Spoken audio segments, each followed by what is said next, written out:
The story begins with a melody that says that loneliness cannot be defeated and emptiness cannot be defeated. Against the backdrop of a night cityscape, it is sung that the wind at the top continues to blow, even if for no one. Two people are looking at the landscape while sitting in an office chair, a girl sitting on the armrest and a man with cigarette smoke coming from him, their faces turned to the landscape. The man exhales smoke, thinking that no one can understand his loneliness. His name is Wang Tianxia, and over 20 years of work, he has united all the underground affairs of the city of S. One of Wang Tianxia's subordinates quickly approaches him and informs him that it is time for them to leave. Wang is the youngest boss in the underground at the moment, with a cigarette in his mouth, an earring in his ear and in a business suit, he goes to work. His subordinates greet him with a respectful bow as he walks down the corridor towards the exit. Arriving at the meeting place in cars with his subordinates, Van asks the supplier if he brought what he needed. The supplier opens the suitcase, showing packages with a white substance and announces that it contains 20 kilograms and all contents have been checked. Covered in sweat and giggling nervously, the supplier asks if Van brought the money. Van, with a snap of his fingers, sends his assistant to go and check the goods for quality. The subordinate nods and expresses readiness to carry out the order. The scarred henchman touches his wrist in a strange gesture. It turns out that one of his hands is a prosthetic that hides a knife. The assistant pries one of the packages with a prosthetic knife, carefully opening it. By applying a knife blade, stained with unknown white contents, to his tongue, the subordinate informs the boss that the contents are indeed of the highest quality. Wang motions another crew-haired subordinate away with orders to bring a professional since they are not used to checking such things. The subordinate nods respectfully. A child's cry is heard. One of the subordinates carries a baby in his arms. His colleagues goggle, surprised that in their gang they don't even spare a baby, and that Van is the boss who can unite the underground world under his leadership. An excited subordinate carrying a baby hands him a bottle of white liquid, which the crying child greedily swallows. The baby sighs with satisfaction. Having tasted the contents of the bottle, a blush and a satisfied smile appeared on his face. After touching the bottle again, the baby shows an approving gesture. Van closed his eyes, tasting the same white contents, but from a wine glass. Wang Tianxia has a blissful expression on his face. Angels are singing in the background. Wang reports that imported milk powder actually tastes like breast milk. Wang announces with a smile and laughter that he is pleased with the product and hopes for further cooperation. The supplier bows, agreeing with Tianxia's words. The supplier, with a nervous but satisfied smile, says that next time Wang can just buy it, because the sale of this product is not prohibited by law. Wang says with an embarrassed smile that it has been his habit for a long time to conduct transactions in this way and he is used to doing it this way. The scarred subordinate addresses Van as a brother, asking why he wants to sell milk powder. Suddenly a shot is heard. Van recoils from the bullet that pierced him. A stream of blood bursts from his chest as his subordinate catches him from behind, screaming his name. Someone shouts that a sniper shot and that all subordinates should protect Brother Tian. The subordinates draw their pistols and look around for the shooter. The subordinate with the scar holds Van's head to his chest and tries to shout to the boss who is losing consciousness. Van, with the last of his strength, orders his subordinate to pull himself together, addressing him as a brother. Surrounded by his subordinates and in the arms of his brother screaming his name, Van closes his eyes, losing consciousness. Van asks himself, is this death? There is darkness and stench all around. A boy with dull red hair in a sports uniform is lying on the floor. His face is covered with scratches and some kind of liquid is poured on top of him. The guy opens his eyes, and Van is surprised that he is not dead. A red-haired guy with long hair asks Chen Hao, laughing, what his urine tastes like. The guy with gray curly hair and a satisfied smile says that Chen Hao is really trash. The other guy smiles and says that Chen can't even fight them back. Van rises to his feet, trembling. One singer was surprised that Chen could still stand up, and the second asked if he wanted more love from their boss. Van, standing up, grabs the leader of the hooligans by his genitals. The leader clenches his teeth in surprise and pain. The red-haired bully starts to sweat and rolls his eyes, baring his teeth, from Chen's tightening grip. Chen's face expresses only anger. He asks the attackers, looking them straight in the eyes, if they are tired of living and calls them scum. The bully begins to tremble in pain, and his backup screams for Chen to let his boss go, meeting Chen's gaze with uncertainty and breaking out in sweat. The red-haired leader turns pale, foaming at the mouth. Van, full of anger, mentally calls them stupid scum, but asks out loud what kind of place this is. A guy with shaved temples fearfully announces that they are at school. Van squeezes the redhead's genitals in his hands while he stands, convulsing and foaming at the mouth. Chen angrily asks if they are at school. The singer with curly hair excitedly asks if Chen was beaten so much that he became stupid. Trembling with anger, Van squeezes the red-haired bully's genitals with all his strength. The crunch of eggshells was heard. Red falls to the floor, losing consciousness, and his backup singers ask if he's okay. Van leaves in a huff, saying that the situation pisses him off. Chen decided to freshen up after the physical contact with the bully's groin and urine and turns on the water at the tap. While washing his face, he notices that the stench from it irritates him. Turning off the water, but without opening his eyes, Van wonders to himself why he is now with these scum and didn't they just shoot at him. Finally opening his eyes, Chen notices his reflection in the mirror. The face of a 16-year-old teenager with red hair looks back at him from the mirror. Van stares at his reflection in shock, wondering what is happening. Van looks at his reflection. Someone else's teenage face is covered with abrasions and scratches, but he doesn't understand what happened. Ota feels her head, wondering why she became a teenager. Brushing his bangs out of his face, he doesn't understand what the hell is going on here. Van walked away from the mirror, then he reached into his pocket, deciding to check his phone first and then call his brother. Wang glanced at the date on his phone, then he inwardly wondered if the deal with the supplier happened today. Full of incomprehension of what was happening, Van decided to keep his mouth shut, because if he told anyone about it, no one would believe him anyway. Holding the phone to his chest, he raised his palm to his face. There is an expression of complete shock on his face. While Van was going through his identity crisis, the two singers watched him from hiding in the doorway. The guy with shaved temples says that Chen Hao is not himself and asks what could have happened to him. Another agrees with his friend's words. The leader of the bullies appears. Annoyed, he shouts, calling Van trash, and asks if he dares to fight him here and now. The two singers are anticipating that their boss will now destroy Van. The trio of hooligans strike heroic poses. The red-haired leader squeals that Van is trash, that he will destroy him today, and that Van does not know the power of the three devils from the second class.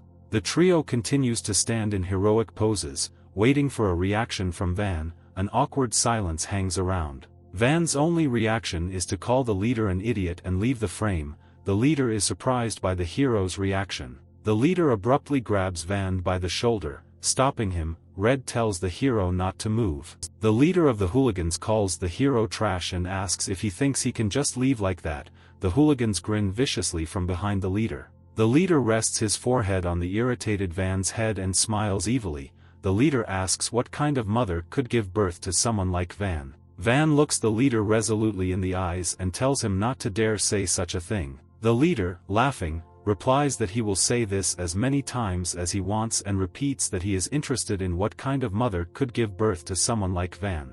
Van's fist meets the cheek of the red-haired bully with lightning speed, who did not have time to react in time to the approaching blow. The bully is thrown back violently, his blood and teeth in the air. Two of his followers shy away from the body of the leader flying towards them. Two singers surround their boss. A bully with shaved temples notices that the boss is foaming at the mouth. Another asks if his boss is still alive. A guy with shaved temples swings at Van. He screams if he wanted to die. Gritting his teeth, Van manages to react with a blow to the stomach. The last bully shakes and gets into fighting position. He hesitantly tells Van not to come over, since the bully knows martial arts. Van's fist loudly meets the nose of the last bully standing. The guy doesn't have time to react. The bully presses his palm to his face. Blood from his nose flows down his fingers. The guy turns pale and says to himself how much it hurts him, because he hit him right in the face. Three opponents find themselves defeated on the floor. Van stands over them and says that what he hates most is when someone insults his parents. Van grabs the leader of the hooligans by the chest. The redhead turns pale and excitedly asks for forgiveness, saying that he realized that he was wrong. Van, with a scratch on his cheek, lets go of the redhead, but turns his attention to the other bully. Van tells him to take off his clothes. The bully whom Van punched in the nose presses his hands to his chest and turns pale. In a trembling voice, he asks what Van plans to do with his body. Van buttons up his clean hooligan tracksuit, then the hero smooths his hair, putting it back. Standing in front of the mirror in a new image, Van grins with his hands in his pockets, noting to himself that now he looks more like his old self. Turning to the bullies, Van asks if he gave them permission to leave. The hooligans turn to Van in fear. A guy with curly hair has paper inserted into his nostrils and is standing without a jacket. The three look at Van in shock. The guy says that he is still not thinking clearly and asks what happened before this incident. The guy with the curly hair says they don't know, and when they walked in, Van was already lying on the floor. The second bully says it's true. The bully with the nose plugs says with a smile that they thought Van was sleeping in the toilet and that's why they peed on him. Van looks indignantly at the bully. Van turns to the rest of the bullies with a smile on his face. The guy offers to write back to the hooligans and then he will forget about what happened. The bully with shaved temples shakes, clenching his fists, and says that he would rather die than be humiliated. The other two say with fear that they will fight. Van looms menacingly over the bullies. The guy asks if they have ever tasted death. The trio recoils in horror, at a loss for words. Van looks at them with pain and determination in his eyes. Their reaction amuses Van and he laughs. He invites them to become his subordinates. Someone bursts into the restroom and screams, asking what's going on here. Van shudders and turns around. The hooligans, with shock on their faces, recognize the head teacher as the one who burst in. The head teacher stands with dissatisfaction on his face, his hands on his hips. Narrowing his eyes, the head teacher threateningly asks the students if they fought here. Without waiting for an answer, the head teacher shouts for all the guys to follow him to the office. The midday sun is shining brightly outside. The wind plays with the flag on the roof of the school building. The door with the head teacher's name is closed. The owner of the office asks the students who started the fight and that they confess. In a neat-looking office, a list of school rules hangs on the wall, but the office is silent as the students do not want to answer to the vice principal. The head teacher crossed his arms over his chest and demanded that he be told the name of the instigator and then everyone else could leave. All four stand in front of the teacher Sharenga. The leader calls the head teacher father and says that Chen was the one who started the fight, and that he almost deprived the family of offspring. The guy glances at the leader. Van begins to worry as he realizes that the head teacher is the father of the leader of the hooligans. Confused by his son's words, the head teacher coughs. The man lets the three hooligans go first. As he leaves, the leader of the hooligans turns to Van and tells him not to even think about running away after school. Van turns around at his words. The red-haired hooligan with a smile on his face tells Van that he is already dead. Van decides not to answer. With his hands on his hips, the head teacher asks if Wang's name is Chen Jiong. He also says that the guy is quite famous at school, to which Van is puzzled. The head teacher says Chen failed all his tests except chemistry. The man also says that every time he took the exams, he came first from the bottom. The head teacher says that whenever problems arise, Chen is always involved in them, and this time he even hit the person. The head teacher believes that Chen is no longer interested in studying at this school. Van thinks with sadness and irritation that death would not be the worst outcome, given his current situation. The head teacher sits in his chair and tells Wang that it is his duty as the head teacher to rehabilitate students like him and orders him to call the guardian. Van is completely shocked. He wonders to himself whether he will really be expelled. Smiling awkwardly, Van addresses the man as a teacher, admits that he was wrong and asked to let him go. The head teacher shouts at Van to call him not a teacher, but a head teacher. Van looks fearfully at the vice principal's accusing finger, crossing his arms in a defensive gesture.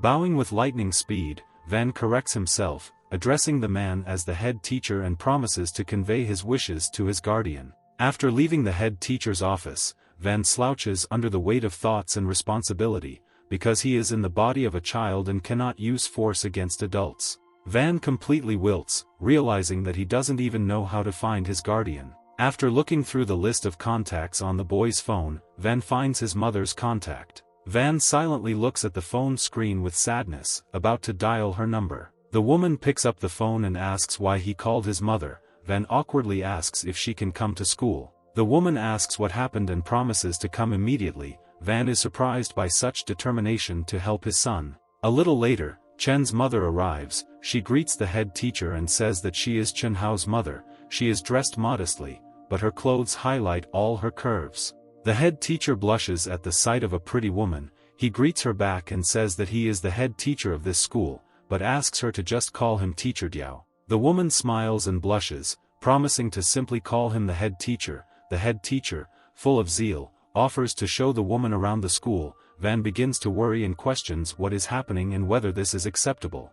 Wang suddenly realizes that this woman is Chen Hao's mother. There's amazement in his eyes, but he doesn't say anything. The woman decides to take the topic into a business direction and asks to tell why she was called to school. The head teacher grabs the guy by the shoulder, pressing him to him. He reports that Chen didn't do anything special, but hit a few students. Van grits his teeth at the man's sudden movements.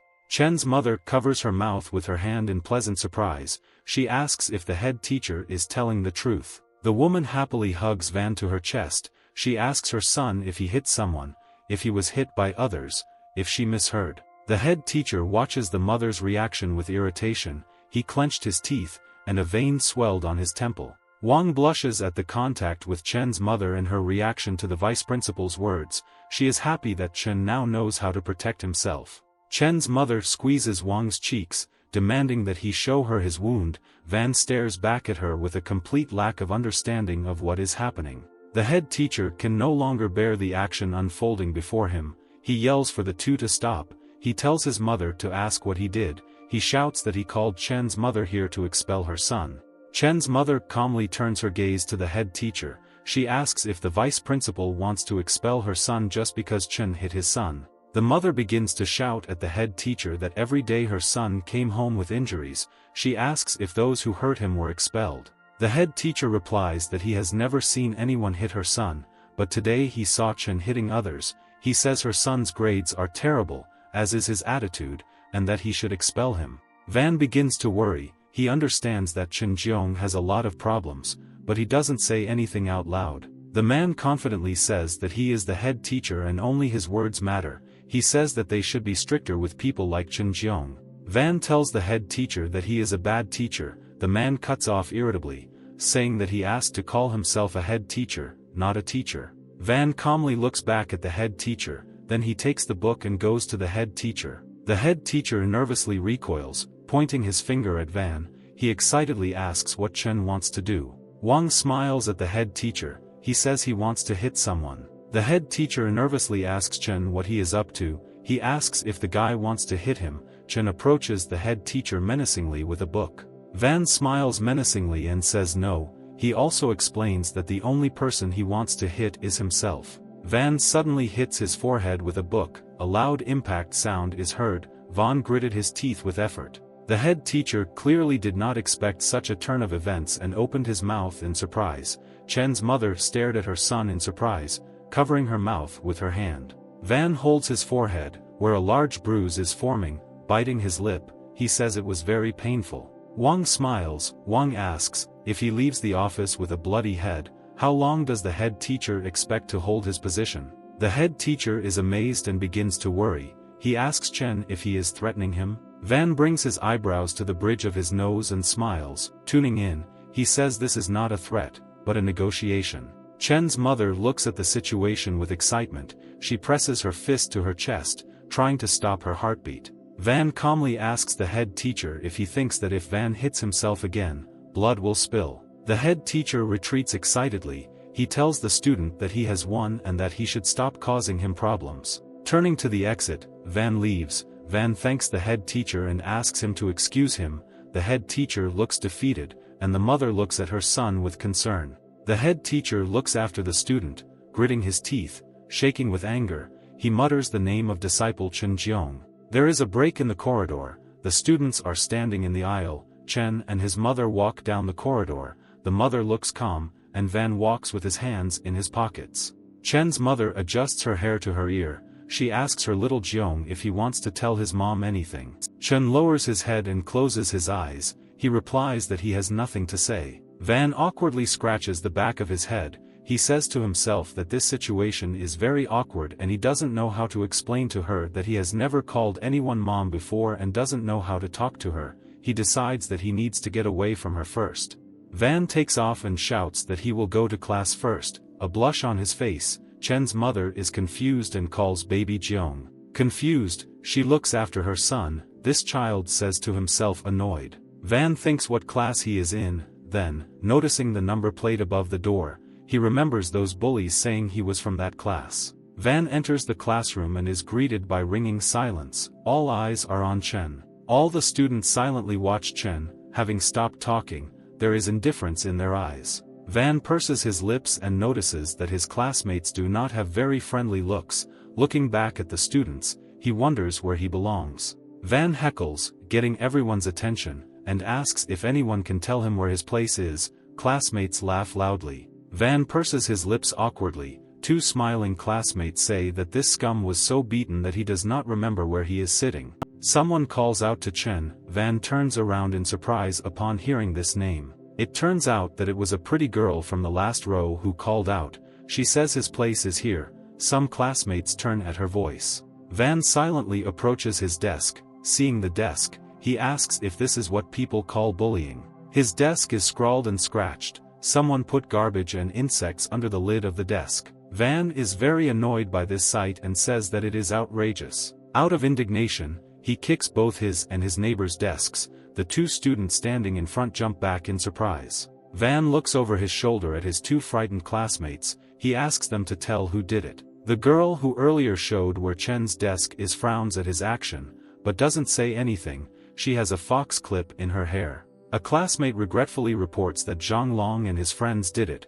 A bespectacled classmate tells Wang to forget about it since Zhang is the vice principal's son. Van realizes that this was done by the same guys he met in the restroom. He purses his lips in realization. Van frowns. He says to himself that it was they who started the war with him. Outside the school window it is evening and sunset. The bell from the last lesson is heard. School children are rejoicing that classes are finally over. Someone says that his head is spinning. Another says it's no surprise that neither of his brothers finished school. Van leaves the school with his head down. He realizes that he doesn't even know where the guy lives, that he won't be able to meet his brothers at headquarters, and he's afraid that he'll have to sleep on the street tonight. Van looks at the setting sun. He says to himself that he is hungry and that he wants beef noodles. Someone calls out to him from behind. He turns around. Three thugs stand in front of him, with the head teacher's son standing behind them. The man asks if he is the boy whose name is Chenjiu. The red-haired bully with a pitiful expression on his face shouts to the thug,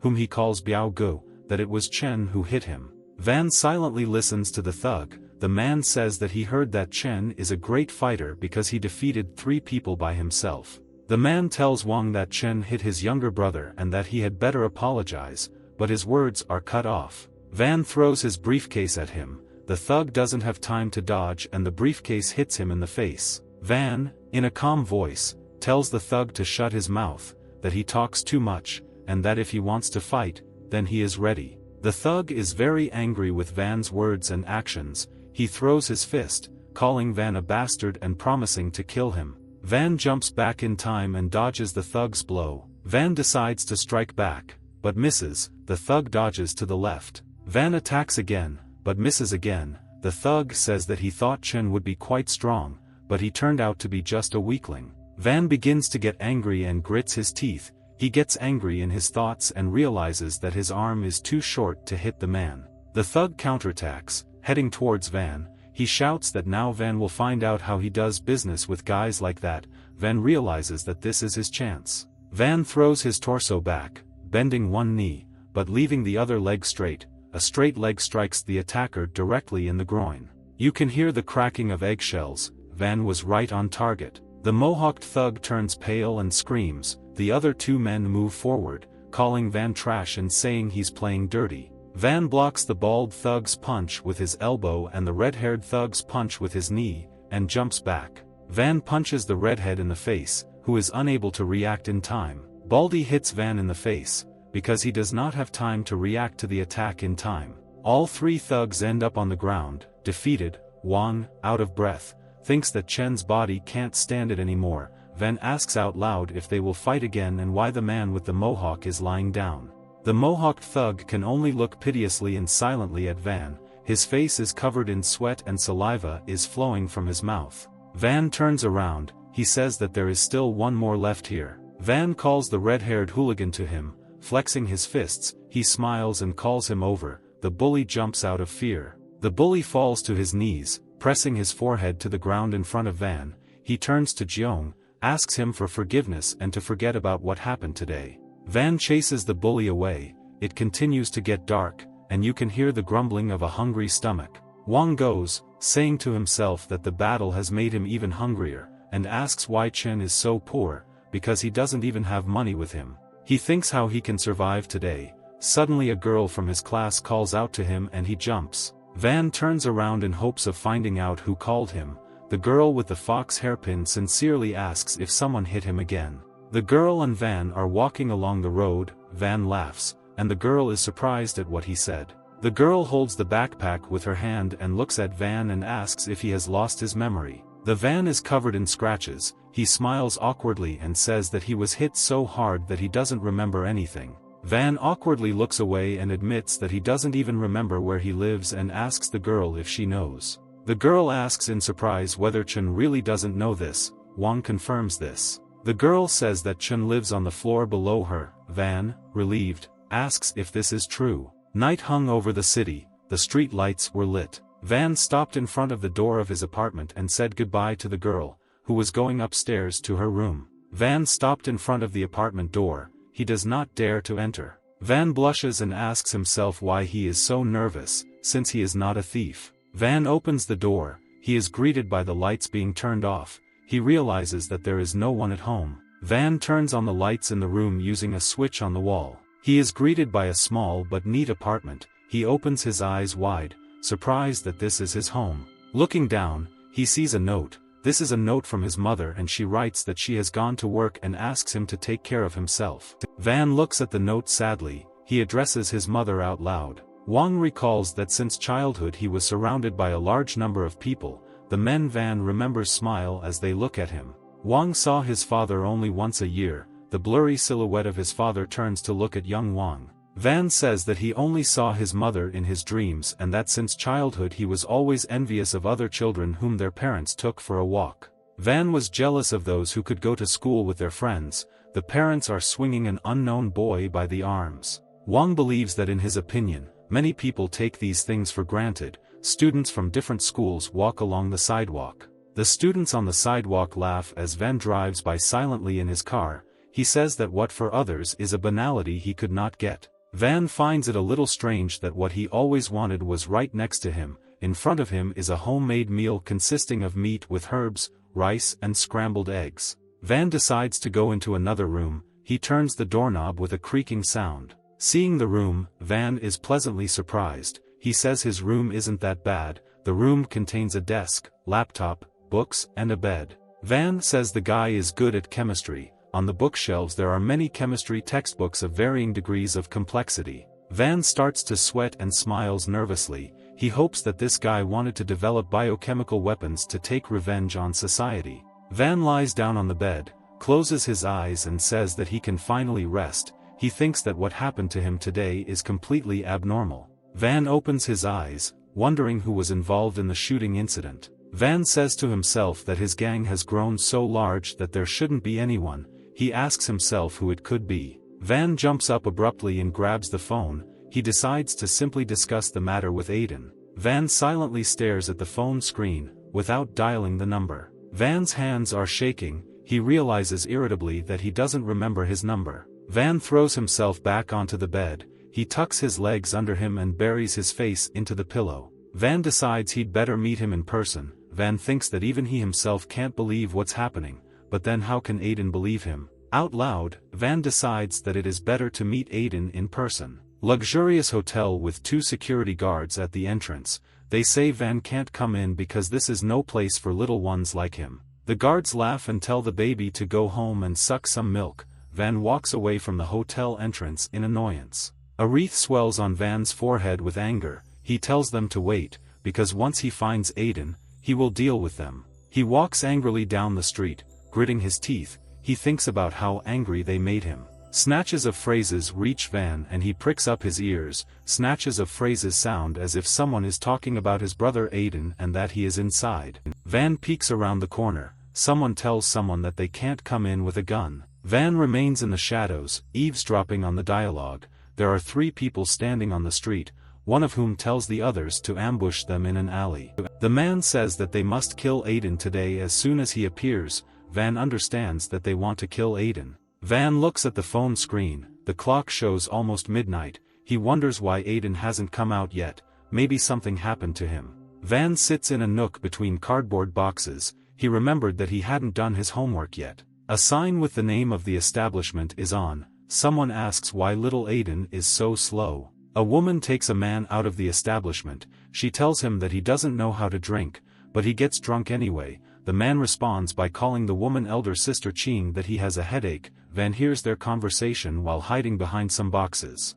Van peers out from behind the box, watching the scene unfold. A drunk man is led by a woman and his guard, placing his hands on her shoulders. Aiden starts drunkenly babbling about how he regrets that Tianxia's brother is not with them. The trio approaches the car. The attackers approach them from behind, drawing knives. Van notices the attackers. He mentally calls them assassins. Van epically jumps over the box. He tells the attackers in his mind that he will see how he deals with them. Van falls, dropping the box. He quickly rolls over and starts running towards the assassins. He mentally notes that the boy's body is too weak. The assassins grin. They had almost reached the company. The woman closely resembles Chen's mother. Van runs forward with all his might. He shouts, warning the company to be careful. The knife is already in motion in the attacker's hand. Van jumps forward. The attacker turns toward the sound. There is panic on his face. Van knocks the attackers over onto the trash cans with one kick to the stomach.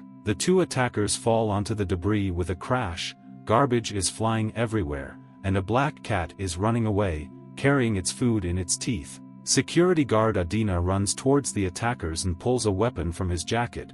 The woman shouts to the guards who were sitting in the car to help them quickly. Van stood up, dirty and scratched. There is a knife on the ground. Van says to himself that he went a little overboard. A woman approaches him. It turns out that this is his mother. She refers to him as Little June. Van sits on the ground and rubs the top of his head. Everyone returns to the establishment. Laughter can be heard from VIP room number 2. A stern guard stands in front of the door. Aiden smiles, his cheeks turned red, and he said that he realized that he was the woman's son. Aiden hugs the drooping Van's shoulder. He approves of his action and says that he is a brave child. Chen's mother smiles nervously. Aiden says the woman should let him be the boy's godfather. Van thinks to himself that Aiden is dumb and looks like his uncle. One of the subordinates enters the room. He refers to the man with the scar as Big Brother Peng. He comes up behind Brother Peng and whispers that the attackers admitted that they were from the Sango gang. Brother Peng says he understands. The phone rings.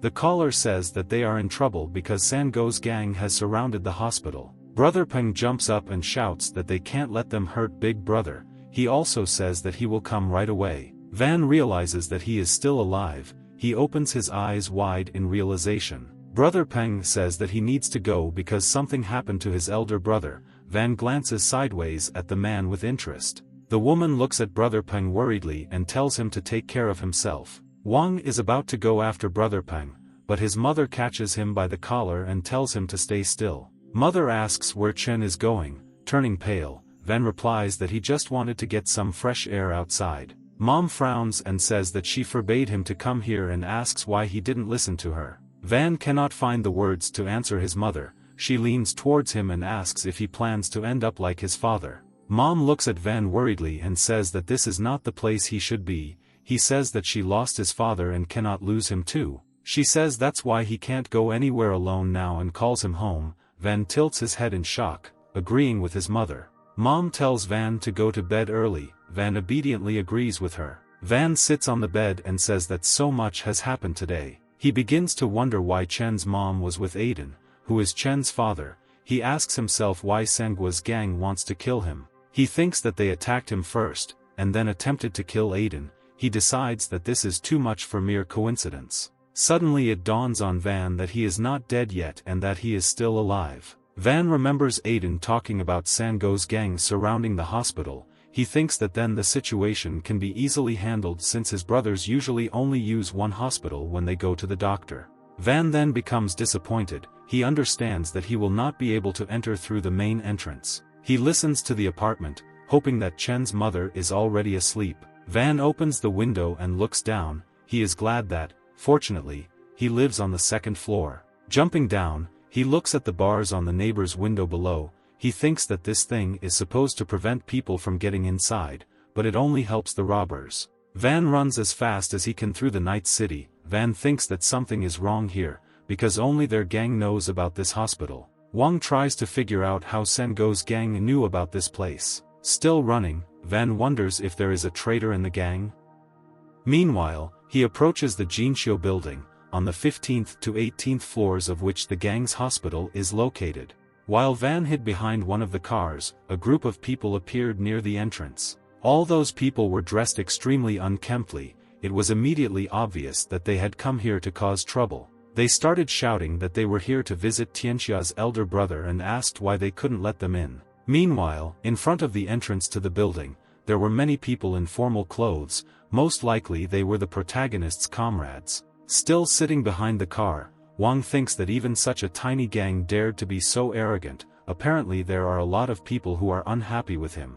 After walking a little more, he came out to the rear entrance of the building. He was extremely surprised that there were no people there. He began to climb the stairs. Soon he was already on the 14th floor. Nevertheless, Van was very out of breath and thought about what kind of idiot could make a hospital on such a high floor. The guy realized that he was very tired. Lost in his memories, he realized that too much had happened today. Meanwhile, two men were walking along the corridor. They were talking about how much Brother Tianxia had suffered this time. They understood that he could become a vegetable. However, the second person said not to spread such rumors. At that time, Van hid behind the wall and overheard their conversation. They continued to say that even a small gang like Sango dared to cause trouble. One of them expressed his concern that he would most likely have to change jobs. They say that without senior brother Tianxia, Brother Peng will not be able to control the gang. Seeing that such rumors were spreading among the collective, he realized that he must find a way to return to his real body as soon as possible. As soon as the two men left, the main character ran down the corridor as quickly as possible. He understood that his body should be in the farthest room. Looking over the wall, he realized that he was already close. Despite all the guy's efforts, there were two bodyguards near the room. The guy realized that he needed to find another way to enter. After walking a little more, he noticed a passage to the ventilation pipes. Having climbed the boxes and opened the passage, Van climbed into it. Climbing up the ventilation pipes, Van wondered why he was doing this at all. Meanwhile, in the room where the main character's body was located, there was a woman standing. She swore at Sango's gang and said that she would make them suffer. Looking at the body, the woman with a thoughtful face called him over. Van was just wondering what she was doing when he noticed something. The woman sat on the main character's body. Van wondered what she was trying to do, because he had never seen such passion for him. The woman swung at the main character, still sitting in this position. Starting to hit his cheek with force, the woman told him to wake up. Looking at her calm face, she almost screamed that what he liked most was spying on her, but right now, when she is in front of him, he does not wake up. The woman became extremely angry. Without hiding her emotions, she shouted that even when she was sitting in such a seductive position, why didn't he open his eyes? Unable to withstand the outburst of emotions, the woman began to cry. She did not understand what to do when Van was in this half-dead state. Watching this scene from the ventilation passage, Van was extremely surprised. Meanwhile, the woman decided to kiss the victim's body. Even though the man in front of her was in a coma, the woman blushed at the touch. Wang, watching this, became extremely embarrassed. Moving away from the body, the woman said that if he did not wake up, she would have to marry his best friend for the sake of the stability of the gang and asked not to blame her. Unable to bear this, Van shouted that she could not do this. The woman turned around at the unexpected scream and asked who was there. At the same time, when the iron grate covering the ventilation entrance fell off, Van said that it was him. The girl was surprised by this situation. Coming out of the ventilation pipe, the guy got stuck. At the same time, the woman silently watched this action. Finally getting out of the ventilation pipe, Van found himself on the table with a crash. The woman, not recognizing the main character, asked who he was and how he got in. The main character said that it was him, Tianxia. He understood that the woman was unlikely to believe it, but he really hoped so. The woman clearly didn't believe the guy. she looked at him with an incredulous expression. Soon she pointed to the man lying in the bed and asked who he was then and said that she was not in the mood to joke with him. Van began to say that it would be difficult for her to believe what had happened. However, Fei Er interrupted the guy and asked if he was finished. Wang desperately shouted to her to wait. He clearly understood that Fei Er was not in the mood to listen. He began to rattle off all the details of the woman's life. He talked about who she was, about the fact that she was called the Empress, her height and weight, and even her proportions. He even went on to detail things like her habit of wearing seductive lingerie, how she often sleeps without clothes, ending with the fact that she likes sweets, especially strawberry cake. But Van didn't stop. At that time, he continued to say that she liked to sing while taking a shower with a smiling face. As soon as Wang said that she had a star-shaped birthmark, Fei Er gradually began to boil with rage. Finally, unable to bear it, she shouted at him to close his mouth and kicked him in the stomach as hard as he could. Van flew all the way to the end of the room, hitting a vase. Soon this vase, unable to withstand such a force of impact, overturned on the main character himself. He immediately fell unconscious, so that stars flew around him. Feeling extremely angry, Fei Er said that she would teach him a lesson today. However, the guy was already unconscious and the woman could only calm down. Looking at his face, she wondered who this guy was. Despite the fact that he said who he was, she did not believe him. It seemed to her that it was simply pointless. However, Fei Er noticed that everything he said was true and only Wang Tianxia knew such details. Meanwhile, the hooligans were still trying to enter the building. Their screams did not stop. Suddenly a man came up behind them and said that this was not normal.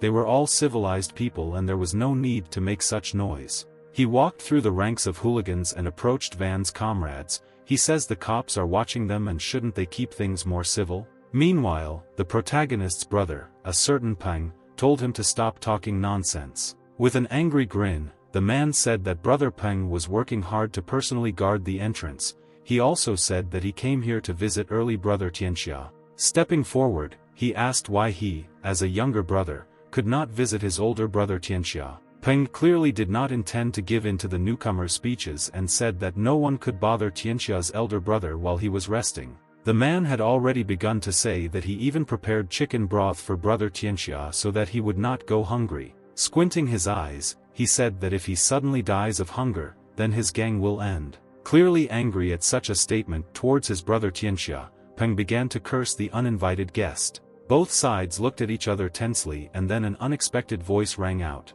He asked why so many dogs were barking in the middle of the night and that they were disturbing his sleep. It was Wang along with Fei Er. Since no one expected their appearance, everyone was greatly surprised. Having examined the man, he was surprised that Sha Pai's brother had come. Nevertheless, the visitor was completely surprised to see the main character quietly mutter his name. Having examined the man, he was surprised that Sha Pai's brother had come. Nevertheless, the visitor was completely surprised to see the main character. He muttered his name quietly. Peng burst into tears when he saw brother Tianxia. He was pleasantly surprised by the appearance of the main character. Meanwhile, that man was wondering why he had not died yet, with obvious excitement on his face. Walking freely, Vaughn apologized for forcing his brother to visit him in the middle of the night. He also said that he heard that his brother made chicken soup for him.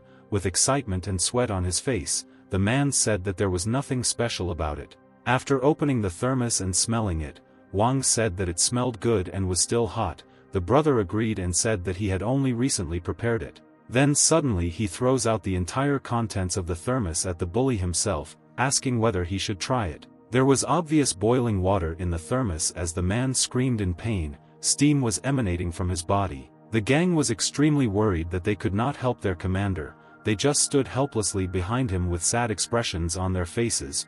Wang said that he still had not fully recovered, which is why his hand slipped.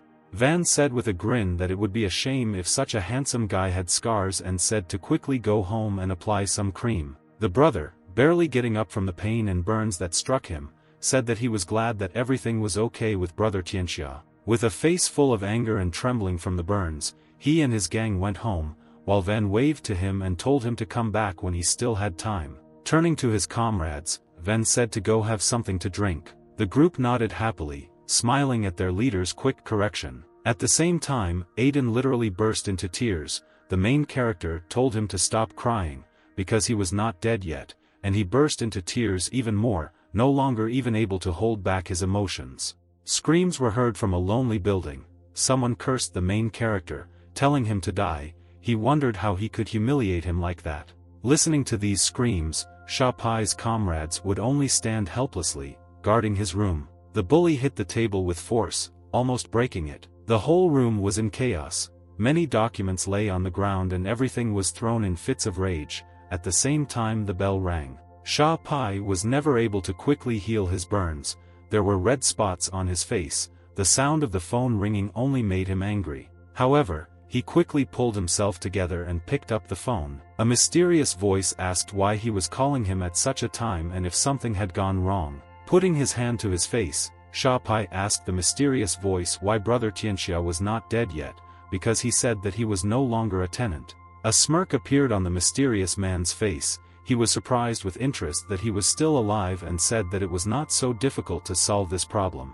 He also said that all he has to do is just let him die next time. Brother Peng raised his glass and made a toast in honor of brother Tianxia's recovery. All those present also supported the toast. They were sincerely happy. Without even putting the glass to his lips, Pan began to cry. Van asked again why the baby was crying again. Pan told him that these were tears of joy and that he was really very happy. Fei Er looked at them in amazement, but still remained silent. In her mind, she wondered what happened to brother Tianxia. At the same time, Van was encouraging someone to drink more. Fei Er was talking about what happened just a while ago. 2 hours ago, the boy Chen's body was lying in a hospital bed. Some time ago, the boy's body lay in a hospital bed. Wang and Fei Er stood in front of him. Fei Er asked the main character if this boy was really him. With a thoughtful face, Wang said that after he was shot, he woke up in the body of this child, and when he lost consciousness, he woke up in his real body.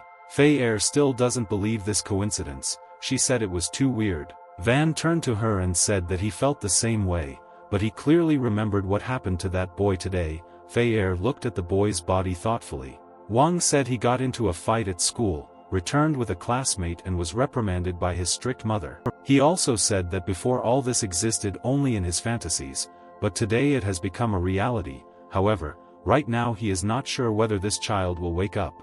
Then a voice came from the door. Someone told Fei Er that Sango's gang had surrounded the hospital and brother Peng was asking for help.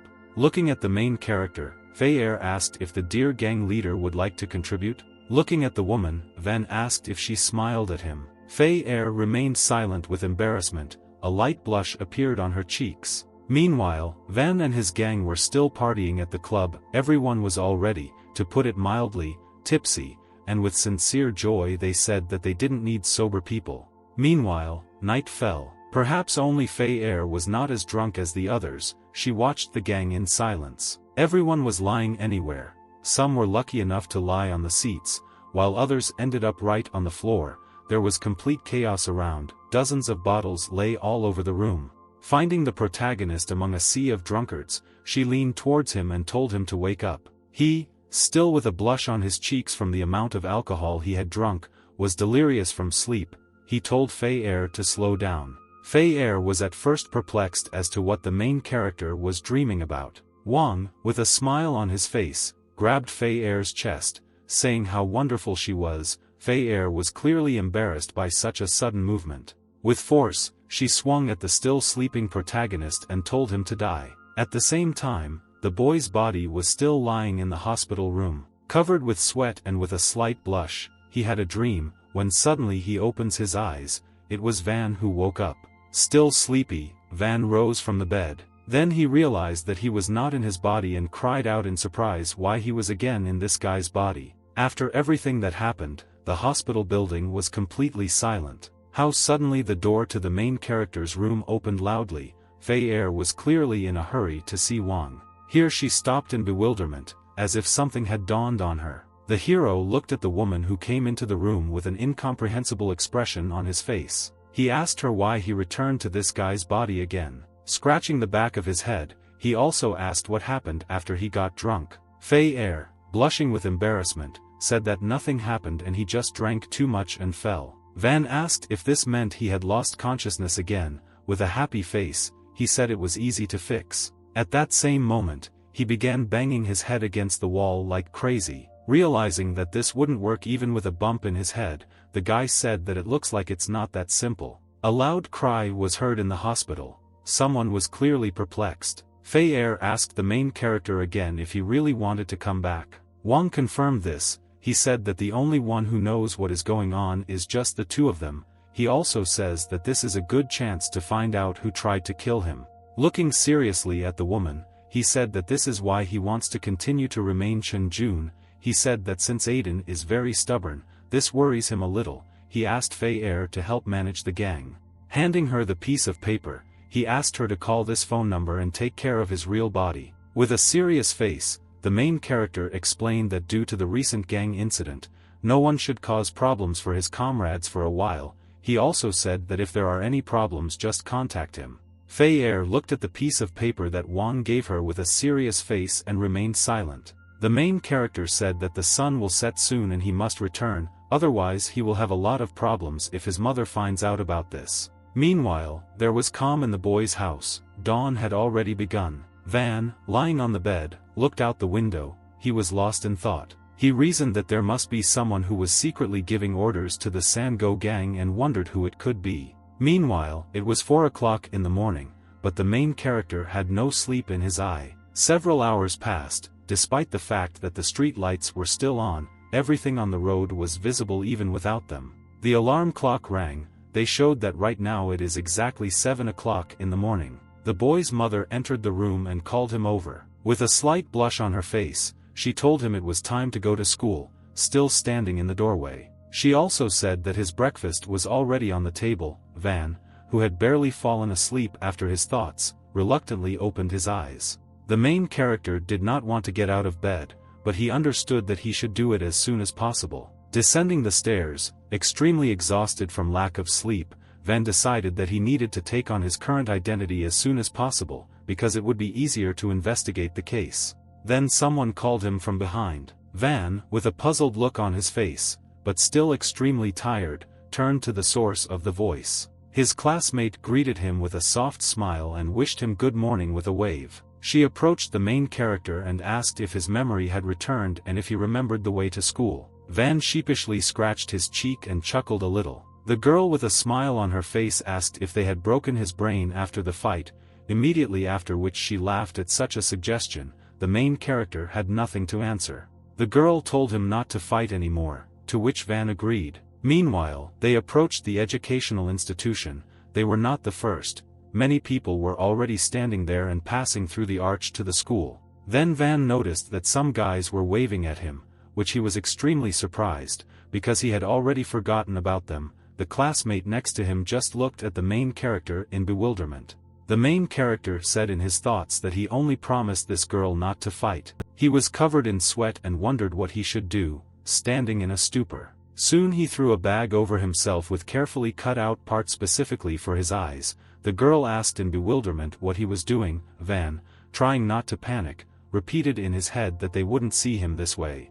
However, his efforts were useless. 3 boys, former hooligans, bowed their heads and called the main character boss. Both the girl and Van stood silently in a stupor. However, his efforts were useless. 3 boys, former hooligans, bowed their heads and called the main character boss. Both the girl and Van stood silently in a stupor. The hooligans stood in front of the main character with their faces glowing with joy. They said that they were ignorant before and from now on they will follow the main character. Van was extremely surprised by this situation. He still could not shake off his stupor. Meanwhile, one of the red-haired bullies provided a specially customized t-shirt for the main character. Van understood nothing at all and was only embarrassed by the extremely strange t-shirt. Meanwhile, the hooligans began to disperse the students from the main road. It was clear that they were trying to clear the way for their boss. However, both Van himself and the girl who was still standing with him were both in a terrible stupor and did not understand the reason for the changes in the hooligans. The main character heard 2 classmates whispering. They whispered that Van seemed like a decent person and they did not even expect such behavior from him. Literally the entire crowd looked at the main character with disappointment. Van, still standing in a stupor, only began to sweat. Turning his head and finally coming out of his stupor, he tried to start making excuses to his classmate. However, Van immediately fell silent, because he realized that all his words would be meaningless in front of the condemning gaze of his classmate. The girl just turned her head in the opposite direction from the main character and chuckled furiously. She started walking to school as if nothing had happened while Van was still standing in place. The guy realized that the girl was extremely angry and he began to think about ways to improve the situation. The main character decided that he needed to stop 3 hooligans, otherwise his good name would be destroyed. Approaching the red-haired boy, Van began to say that they should unite students and help each other. He also said that he shouldn't do this, because if his father sees something like this, it won't end well. Just in time, the head teacher of the school looked at the main character. He started shouting to the guy why he still hadn't gone to class. The head teacher had already begun to talk about stopping him from causing trouble for his son, when he suddenly became distracted by something more important. The sound of a bicycle was heard. A man suddenly slammed on the brake. However, due to the fact that the motorcycle was traveling here at too high a speed, the student could not stop immediately, which frightened the vice principal. The driver stopped only after a few meters. The head teacher ran sharply away from the speeding motorcycle, clearly worried about their safety. The head teacher started shouting at the arriving student. He asked her why she came to school on a motorcycle again while she was taking off her safety helmet. Taking it off, the girl said hello in English, making a gesture to greet the head teacher. The head teacher began to interrogate the student, and then began to lecture her about how she couldn't come to school on a motorcycle. During the conversation, the head teacher's vein even swelled from irritation. He asked why she, being a student, dared to dye her hair blonde. How the voice of the head teacher came from behind. The director asked if the head teacher had any problems with his granddaughter. The head teacher was extremely frightened by the familiar voice, while the girl, on the contrary, joyfully called out to her grandfather. Grandfather was dressed in a formal suit and stood with a cane in his hands. He also reminded the head teacher that the school has no rules that prohibit students from riding motorcycles to school. Pointing his finger at the student, the head teacher politely asked the director how the girl could dye her hair blonde. The chairman began to tell that the girl had a mixed ancestry and that her mother was American. He even sarcastically asked if he would like to not dye her hair black. He also said that this is not a motorcycle, but an electric vehicle similar to it. With an angry expression on his face, the director asked if he had any other problems with his granddaughter or if he only had problems with her because of him. The head teacher, clearly worried, said that this was not at all true. The elder said that then there should be no problems, turned around and left. Meanwhile, the school students began to laugh at the head teacher, saying what goes around comes around. The head teacher was furious and shouted. He told them to go to class. Walking into his office, the head teacher grumbled what was so great about being a director. He also said that the old man looked more like a gangster than a director. Van, having found his class, said that he could finally enjoy his school life. As soon as he walked through the door of his class, Van was surprised by something. The whole class looked at him with inspired faces. People began to ask how he managed to tame all 3 hooligans, how he ended up with the boss. With an embarrassed face, Van said that he thought it was because of his charisma. However, the whole class fell silent when they saw the silhouette of someone behind the hero. Van thought it was a bad joke and just laughed awkwardly. The man behind the main character hit him sharply in the neck. Turning around, Van swore and asked who did this. An adult guy, apparently another bully, asked the main character if he had done his homework. Then Van, out of rage, grabbed the newcomer by the collar. He rudely asked him why he hit him. The newcomer himself, unable to find words, became angry at the boy's actions. The entire class was scared that Wang dared to grab Li Zhuang. Then suddenly the girl with whom Van went to school called out to him in fear. Van silently remembered what he had promised her. Van tried to calm himself down in his thoughts, saying that now he had become just a boy. At the same time, Li Zhuang raised his hand to the main character. He began to shout that he would teach him a lesson so that he would not forget who is in charge in this class. Having already calmed down, Van just laughed and said that it was just a joke. The bully brought his face close to the main character and said that since he was in a good mood today, he would let him go. The main character just laughed nervously. Meanwhile, the whole class looked at the main character with disappointment. They were all expecting a bigger spectacle. The girls began to say that he had no masculinity, at the same time calling him names. They had already begun to whisper that the three bullies were only joking with him in the morning.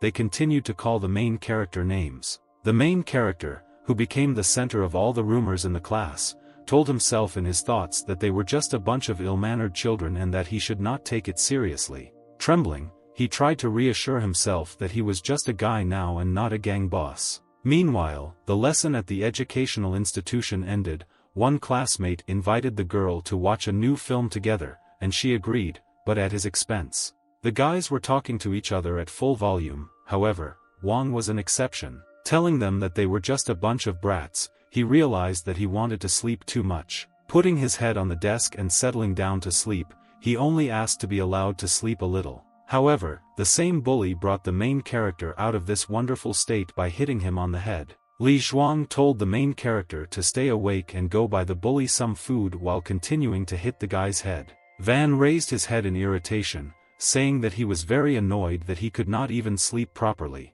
Li Zhuang was clearly not happy with what the guy said. He shouted that he had forgotten who was in charge here. Putting his hand to his head, Van said that if he wanted to eat so bad, then let him buy it, and what did he have to do with it? He hit the guy on the head again and said that he didn't seem to want to listen to him today. The other guy tried to stop the bully, but he was already furious. Li Zhuang said to do what he says, otherwise, he will make sure that Van regrets it.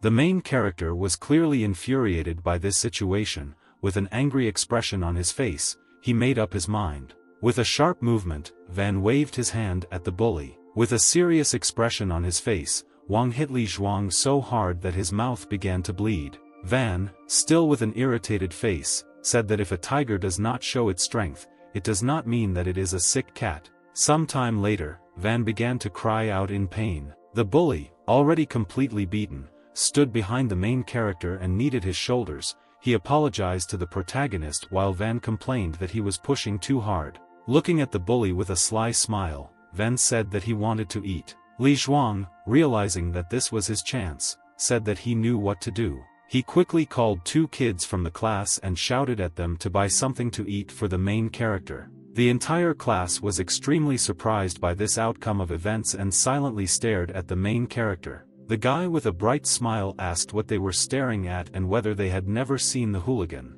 Among the entire class, only that same classmate was confused by what was happening. At that time, the protagonist's screams could be heard even outside this class. Several people passed by that door. It turned out to be the same girl with her friend's motorcycle. One of them said that the main character is known as a worthless person and was extremely surprised how he managed to do this. The girl said that this guy is arrogant and that's why he's interesting. Meanwhile, three bullies came to the protagonist's class and began praising him. However, Wang said that they were not from his class and ordered them to return. They started talking about how they were here because they were worried about him, still praising him. However, the main character did not need these consolations. Putting his head on the desk, he said that he understood and asked to let him sleep. One of the hooligans began to worry and said that Li Wan was the younger brother of third-year student Sun Xiaodong. Van asked who it was, turning his head. The same bully said that he is the boss of their school and how can he not know him.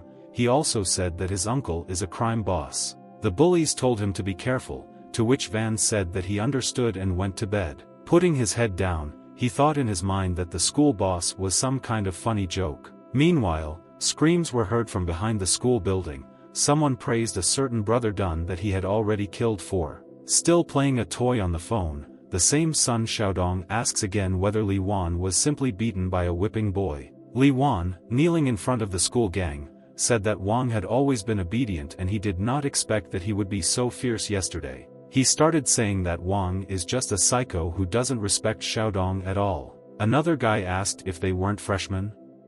He also said that yesterday he heard that the day before yesterday a student beat Mo Shi 3 times, and asked if it was him. Li Wan, looking at the floor, said that perhaps it was him. The guy repeated that Wang had not dared to confront him before. Xiaodong, who was playing with a mobile toy, said that it annoyed him. What infuriated him was that when someone couldn't defeat him, he came to beg them. The boss asked if he really had to fight. Another person mockingly said that before you hit a dog, you first need to see who its owner is. He also said that he thought they should take revenge. Sun Xiaodong asked if he really wanted to fight since graduation was coming up, and also asked if he didn't want to go to university. Another man smoking a cigarette asked how his brothers would be able to walk around school with their heads held high if they didn't take revenge. Xiaodong, still playing on the phone, said that apparently they all want to work as workers after finishing school and called them children. The guy said that he shouldn't say that and he still needs to save face.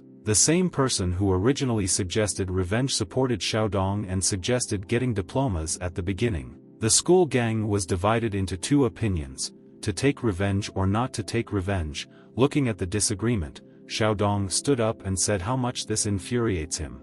He asked the name of the main character and said that he really wanted to meet him. At the same time, classmates finally started talking to the main character. One of them asked what games Van usually played. The guy named 5-card stud, poker and craps betting. However, the classmate was disappointed in the protagonist's answer. Then another guy raised the classroom window, saying that the main character was being called to the roof of the school. A classmate said that he should not go there, because most likely Li Wan had found someone to take revenge on him. Van thought about this proposal, but decided to act on his own. During the break that same day, everything was quiet at school. Van, as he was asked, went out onto the roof. Opening the door, he realized that he was not alone there. Some guy stood and looked into the distance. However, Van was very surprised by this, because he thought that he was called here to fight, but when he saw one person, he realized that this was not so. The guy turned around and looked at the main character. He waved his hand and said hello and said that his name was Sun Xiaodong. Sun Xiaodong looked straight into the protagonist's eyes and said that he would not beat around the bush. With a smile, extending his hand to the main character, he asked if he would like to join him. His eyes lit up. He started saying that if he joined them, no one would dare to bully him at school. He also says that they can bring him girls to hang out with. Van was stupefied by such a proposal. With an incredulous face, he began to ask Sun Xiaodong if he was in his third year and should he be busy taking the college entrance exam or did he want to work in construction in the future. Sun Xiaodong asked if Wang was rejecting his proposal. Speaking to the retreating man in the back, he asks what he is going to do about the fact that he beat up Sun Xiaodong's junior comrade. Turning around, Van says that the teacher already knows about this and is currently writing a reflection essay, and if he is not satisfied with this, he can visit the main character after school at any time. Heading towards the door, the main character says that even if he does not join them, he will do whatever he wants. Adjusting his glasses, Sun Xiaodong says that he likes Wang because he is brave. Meanwhile, he picked up the phone and dialed his friend. Sun Xiaodong told the brothers to get ready. Meanwhile, there was the most ordinary lesson. The sun was scorching outside. Van diligently wrote something in his notebook, like all the other students. Meanwhile, that same classmate was looking at the protagonist's back, lost in her thoughts. The teacher collected the papers and said that the final exam was in 2 weeks and asked me to prepare for it. After finishing school, the main character was about to go home when that same classmate was waiting for him. Van was very surprised by this and even blushed. He immediately asked if she was waiting for him. The girl said that he beat Li Wan and she is afraid that they will take revenge on him. She also said that if there were other people with him, they would not do anything rash. A slight blush appeared on the protagonist's face. He realized that the girl was worried about him. Lost in his thoughts, the main character did not even notice how the girl approached him. She asked the main character if he was listening to what she was saying at all. Van jumps up in surprise. Scratching his head, Van says that she is right and he will be more careful. The girl recalled that the guy promised her not to fight today and asked why he fought with Li Wan. Turning his head, Wang said that this guy was annoying him. Finally putting on a serious expression, Van said that he was not a punching bag and he was not going to run away anymore. Meanwhile, a group of people in the middle sarcastically said that they were touched by the words they had just heard. The guy, apparently the head of the gang, asked the name and class of the main character. He said that he had heard a lot about the protagonist's ability to fight. He also said that elder brother Dong told the group to talk to him. The bully said that there weren't that many of them, and if he beat them all, he could leave. Vaughn was lost in thought. He realized that there were too many people here right now, not to mention that his classmate was next to him. He wondered what he should do. The girl looked at the guy with excitement. Wang said not to worry. He said with a calm expression that they had come for him and should not cause her any trouble. He also said that whenever she gets a chance, she should run away quickly. Calling the third year, Wang asked to change his place. The gang leader scratched his chin and said it was interesting. He fulfilled the guy's request. Van asked the girl to take it in her backpack. Immediately after that, he walked with the crowd while the girl looked at his back. She was very worried about the guy, but she understood that she could not do anything. Moving away from the school building, the gang surrounded the main character. Van asked the leader how they planned to settle everything. The third year told him that if he did join them, they would not fight and would call him brother. He also said that his feud with Li Wan would be forgotten. Van looked at the bully with a serious expression. Putting on a sharp smile, Van asked why they cared about what happened between them, and also called them too nosy. Van lightly reminded that their older brother Dong will soon graduate and who will protect them when this happens. Van closed his eyes and invited them all to become his subordinates. The bully smiled nervously and said that he had some kind of problem with his brain. Having given the order to beat the guy, the whole gang suddenly picked up speed. Van became very worried at this time. Turning his back to the offenders, he realized that he had gone too far and rushed away. Half an hour later, the whole gang was already extremely sweaty from such a long sprint and said stop running. Van was also not in the best condition. He thought that they were running very well, since everyone had been chasing him for more than half an hour. At the same time, the same bully thought that this kid was running really well, because more than half an hour had already passed. Having dialed the phone number, the guy told a certain fat man that it was his turn. Realizing that the gang was no longer pursuing the guy, Van stopped to catch his breath. There he once again complained about the state of his body. Meanwhile, two motorcycles were racing along the road. One of them belonged to Sun Xiaodong. Seeing the main character on the side of the road, the guys were surprised by his appearance. Sun Xiaodong asked the fat man if it was Wang. Having confirmed their guesses, the guys sharply picked up speed. Van heard a noise on the road and turned towards the source of the sound. There he saw Sun Xiaodong with an evil smile on his face. Van cursed because he realized that they had an advantage, because they were riding a motorcycle. She ran with all her might. Van tried to break away. Sun Xiaodong asked if he wanted to run away and if he really thought he could do it. With an evil grin, he said that anyone who opposes the Blood Wolf will not have a good end. Van realized that he was at the limit while the hooligans were closing the distance faster and faster. At the same time, suddenly another one appeared in front of the two motorcycles. An unknown motorcyclist overtook them both. At the same time, Sun Xiaodong became very tense, because he didn't even notice how he did it. A motorcyclist drove past the main character. Stopping in front of him, he told him to jump quickly. Van was extremely surprised by this coincidence of circumstances, but did not refuse the help of the stranger. When Van sat behind the motorcyclist, he quickly picked up speed. Wang sincerely thanked the motorcyclist. The unknown man, turning his head in the direction of the main character, only remained silent. However, the bullies were still on their tail, and were in no hurry to slow down. The stranger told the guy to hold on tight because he was going to speed up. Van was perplexed by what was happening. The motorcycle suddenly picked up speed and Van almost fell out of his seat. Having grabbed the first thing he found as quickly as possible, Van did not notice how he grabbed the motorcyclist's chest. The main character belatedly realized that it was a girl and was extremely embarrassed. The girl was extremely angry with the main character and asked where he was caught. Pressing the gas pedal, she accelerated even more. Letting go of his hands, the main character began to shout that he didn't do it on purpose. While Van couldn't find a place to hold on to avoid falling, the bullies were still chasing them. The girl once again told him to hold on, because they were getting closer. Grabbing the ends of her sweater, Van finally calmed down. Meanwhile, Sun Xiaodong was picking up speed and had no intention of stopping. Having overtaken the girl, he told her to stop. The motorcyclist pressed the gas pedal even harder, pulling away a little further from the hooligans. Sun Xiaodong, clearly recognizing the girl, once again ordered her to stop.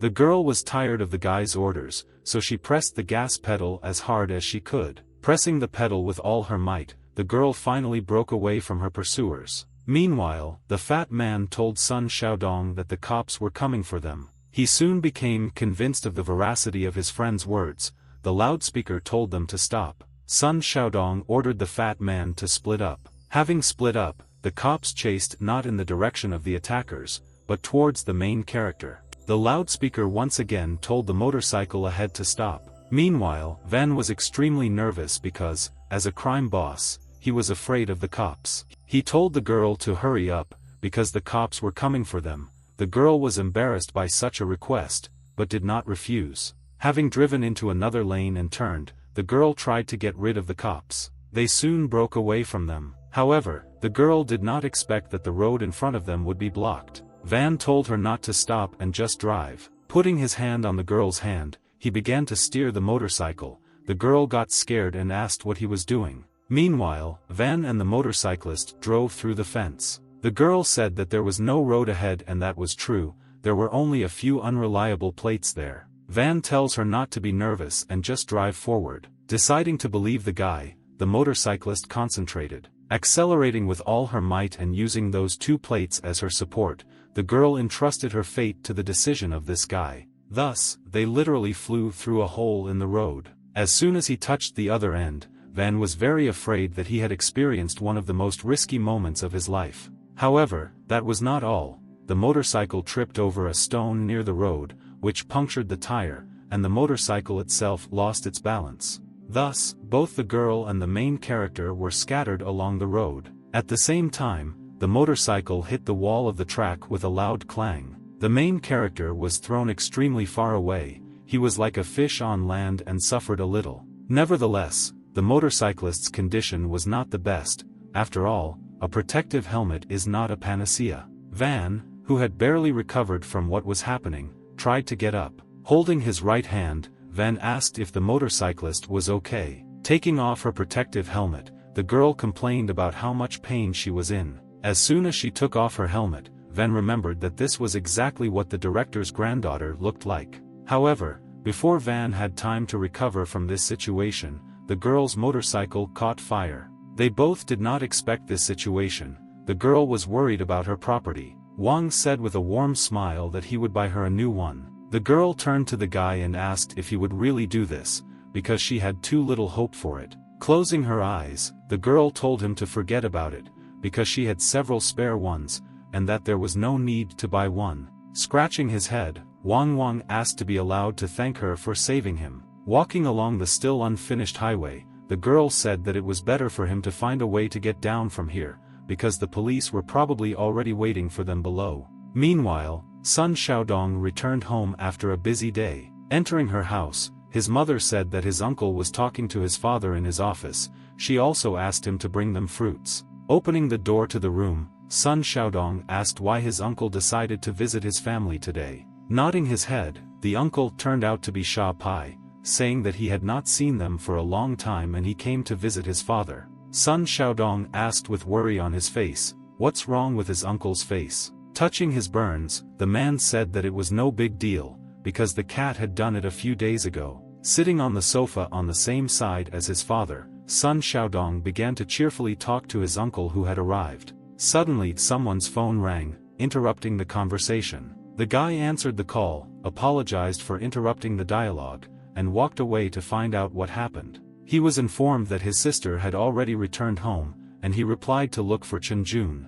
The guy with the painted face was a little shocked, as if he found out about someone. Brother Dong agreed and decided that they would meet tomorrow and discuss everything. The man asked who Chunjun was and whether he was from his school. The guy admitted that he was from his school, and he's still a freshman, and he stands out quite a bit from the others. Uncle Xiaodong doesn't know him, but his friend has the same name. The man looks mysterious and very strange, as if he is hiding some information. A man with purple eyes and hair, an unusual guy in an unusual place. The guy saw a man he knew. He wondered if it was Chunjun. He's trying to get the guy to wake up, but something doesn't work out. The man begins to worry about him and asks him to tell him if he is even alive. Without opening his eyes, the guy replies that he doesn't want to come back and repeats these words. The man does not understand what he means and where he does not want to return. Chunjun starts shouting that everyone looks down on him and he has no friends. He really doesn't want to come back.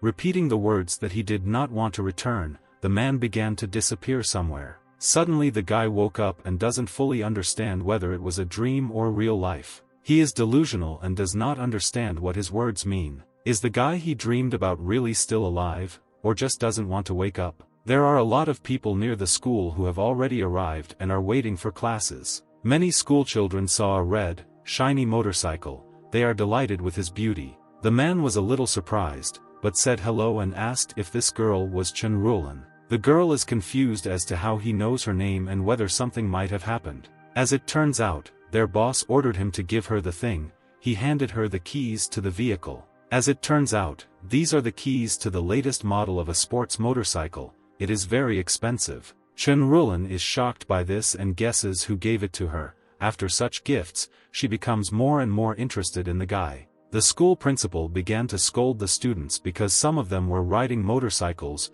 Moreover, they compete with the police. He asks and hopes that these people will admit it themselves and there won't be any problems, but if they continue to remain silent, there will be big problems for many.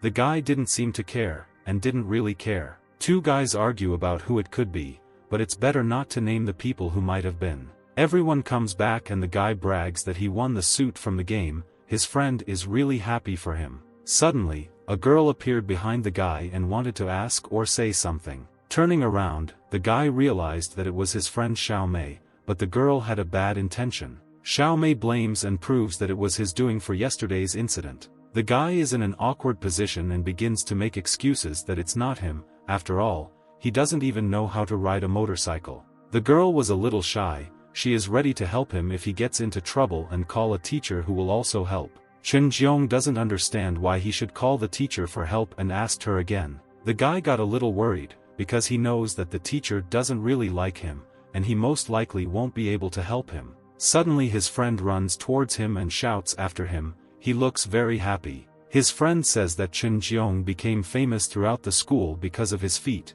He is very happy for him, because not everyone will do such an act. The guy saw that he was already sweating and did not understand what had happened. When the girl heard about this, she was very upset and tried not to show it. Xiao Mei wanted to help him. He realized that he had lied to her and felt awkward. But he was lucky and a girl appeared behind him and suddenly said his name. Chen Jiong does not understand who is calling him and what they need from him. She thought that he had forgotten her, and when he turned to her, the girl smiled at him. Chen Ruolin decided that she was his savior, and in truth, the girl saved the guy from an awkward situation. The guy, from excitement and everything that is happening at the moment, he forgot the girl's name. His friend next to him is shocked that he doesn't remember who it is and reminds him that it is the granddaughter of the director and Sun Xiaodong's girlfriend. He became even more worried and in a state of shock that he was saved by the same Xiaodong girl. The guy is looking for a catch in this, because maybe this is their insidious plan that they came up with against him and then set him up.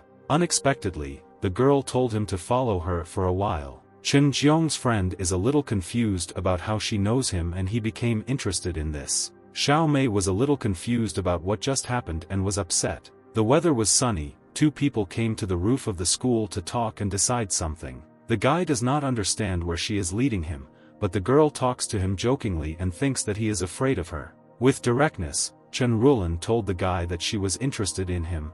He really didn't expect to hear this from the girl. She thinks he has a gold mine at home, because he was able to give her a limited edition. However, where did he get so much money from? The young man is not going to answer where he got so much money.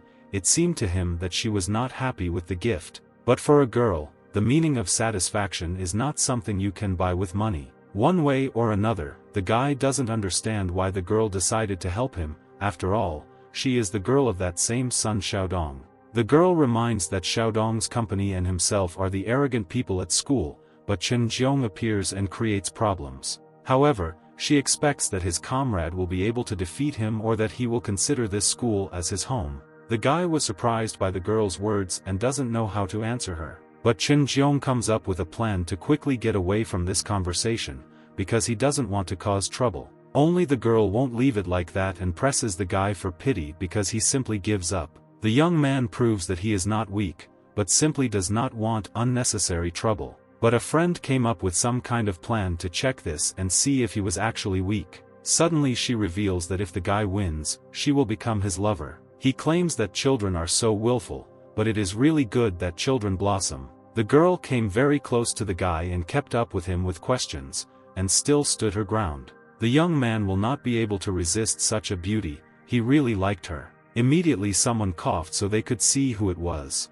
The evil Xiaodong saw these two and warned the guy to stay away from his passion. The guy with an evil smile asked Chen Jiong if he knew and remembered that Chen Rulan was his girlfriend. The girl asks who his girlfriend is. After all, she decided that they broke up, and now his new boyfriend is Chen Jiong. But the guy did not expect this and began to make excuses that it was a joke. Xiaodong is disheartened by this news. After all, how can this be possible? The girl decided to prove and show how this is possible. After what was shown, Chen Jiong was shocked. The company and Xiaodong himself did not expect such a turn of events from the girl, and forced them to stop this circus. An angry leader is angry at such a vulgar and immoral act by his students in broad daylight. The man ordered two students to go into his office and discuss what they had done that day, but the guy didn't fully understand what happened. The manager began to scold and blame the guy for everything, because he allowed himself to touch their wonderful student Chen Rulan. The young man listened to everything he was accused of and decided to ask again what he was told. The angry man loudly repeated to the guy that he was a cancer for the school. The girl threatens to tell the director about this. After all, she herself has the right to love whoever she wants, and it's not up to the manager to decide. He thinks that he has the right to control her and says that he will call the director so that he can scold her for the girl's words. Suddenly, an older man appeared behind the doors. As it turned out, this is the director. The indignant manager, almost crying, tells the director that he cannot cope with his granddaughter. But the director already knows about everything and this is no longer news to him, and he is not surprised. He will deal with this matter himself. This should not concern the manager. The heartless man slowly approaches the student to understand why all this was done. An old man's cane suddenly appeared near the guy's face and almost hit him. The old man, with serious intention, asked the young man if it was he who kissed his precious granddaughter. The frightened guy replied that it was him, although in truth, the girl herself did it, but he decided to remain silent about it. The director thinks and announced that this is actually quite a brave move for a man. Already with a good expression on his face, the grandfather turned to his granddaughter and asked if she really liked Chen Jiong. The insidious girl does not understand what the man is talking about and that it is not true. The guy is actually very annoying. The old man believed his beloved granddaughter and considered himself too old to get involved in the relationships of young people. The director immediately changed his face and warned that if he offended the girl, he would have big problems. Chen Jiong was very frightened by the man's aura. It seemed murderous to him. The frightened young man, the aura of this old director very much reminded someone from the past. She reminded me of a grown man with a stern look and an unusual eye color, which also warned him. The guy thought this was strange, because he remembered old man Lu Qingfeng. The old man warns that this is a school and they should be more restrained. The young man agrees with the director's demand. To him, the man looks fierce at first glance, but in reality he is kind. The manager is outraged and does not understand why the director forgave them so easily. The old man doesn't like that a man is getting involved in this matter, since the main director here. The girl is grateful to her grandfather, and the old man in turn asked her not to make too much trouble. The evil man hopes to the end and will do everything to make the guy leave this school. As if nothing had happened, two students walk back to their comrades from the principal's office. Hesitantly, the guy scratched the back of his head and said that he would go to his class. The girl reminded her where she studied, so that he would come to her after school or during breaks. As she walked up the steps, Chen Rulan said it again, but louder, and the young man heard it. Someone said the guy's name and it was strange for the two. It turned out to be Xiaodong. The guy clarified that he was not going to fight with anyone, but just to talk. Xiaodong, like many, is not going to watch how they are trying to take away the girl he loves, therefore he demands a duel. Chen Jiong was scared, because a duel is worse than an ordinary fight. With a serious look, the guy said that this is not what he thought, it will be a fair fight. He warned about the rules, but the loser is expelled from school, and the winner gets Chen Rulan.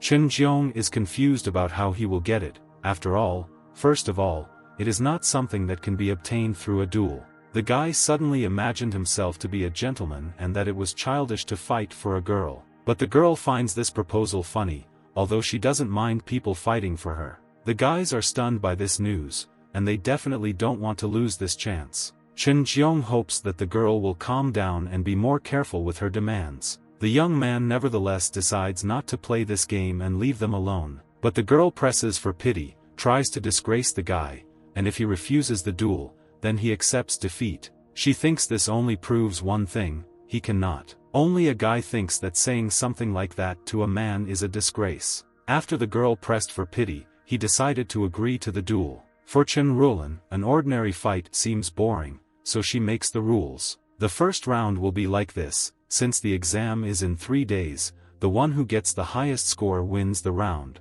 For the young man, this seemed unfair, since they are in different classes. But the girl claims that if he is the best of the best in the class, then she doesn't care what method he uses. Xiaodong knows that this round will be easy for him. After all, Chen Jiong is known in class as a poor student. The guy is naturally happy with this, because he has every chance of winning. The indifferent Xiaodong left, and Chen Jiong, in disbelief, remained standing in place and looking after the guy. The guy definitely doesn't like it. Is Xiaodong really the school's legendary bully? Suddenly, out of interest, the girl asked the guy what he was thinking about. He shuddered a little. She wonders if he is afraid of losing, despite the fact that Sun is the smart bully of the school. Because he's studying, he has little chance of winning the guy. Chen Jiong did not know how to respond to this and quickly walked in the other direction away from the girl. Following the guy, she gives advice: let him work hard for her. Late at night in his room, the young man is trying to learn at least something, but everything looks too complicated for him. He thinks that the girl deceived him. It was as if he had become a child in body and mind. The young man cannot believe that he himself agreed to this so calmly. The guy is trying to at least read something and understand what is being said, but to him it seems like normal chatter. Nevertheless, he decided to take up English,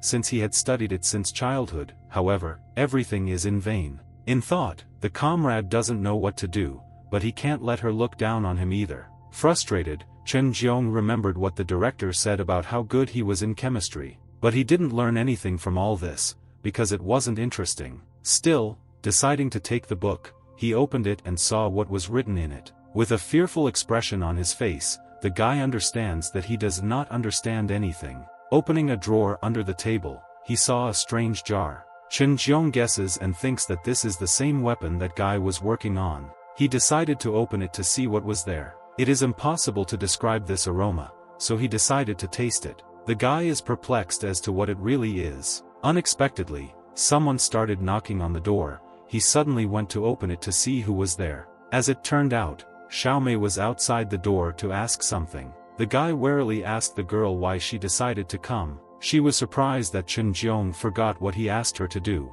Having taken a lot of textbooks, they decided to take up their long-awaited studies. Thoughtful, the guy was distracted from his studies and soon learned some things from his mother that this girl, Xiaomei, has been studying in the same class with this guy since kindergarten.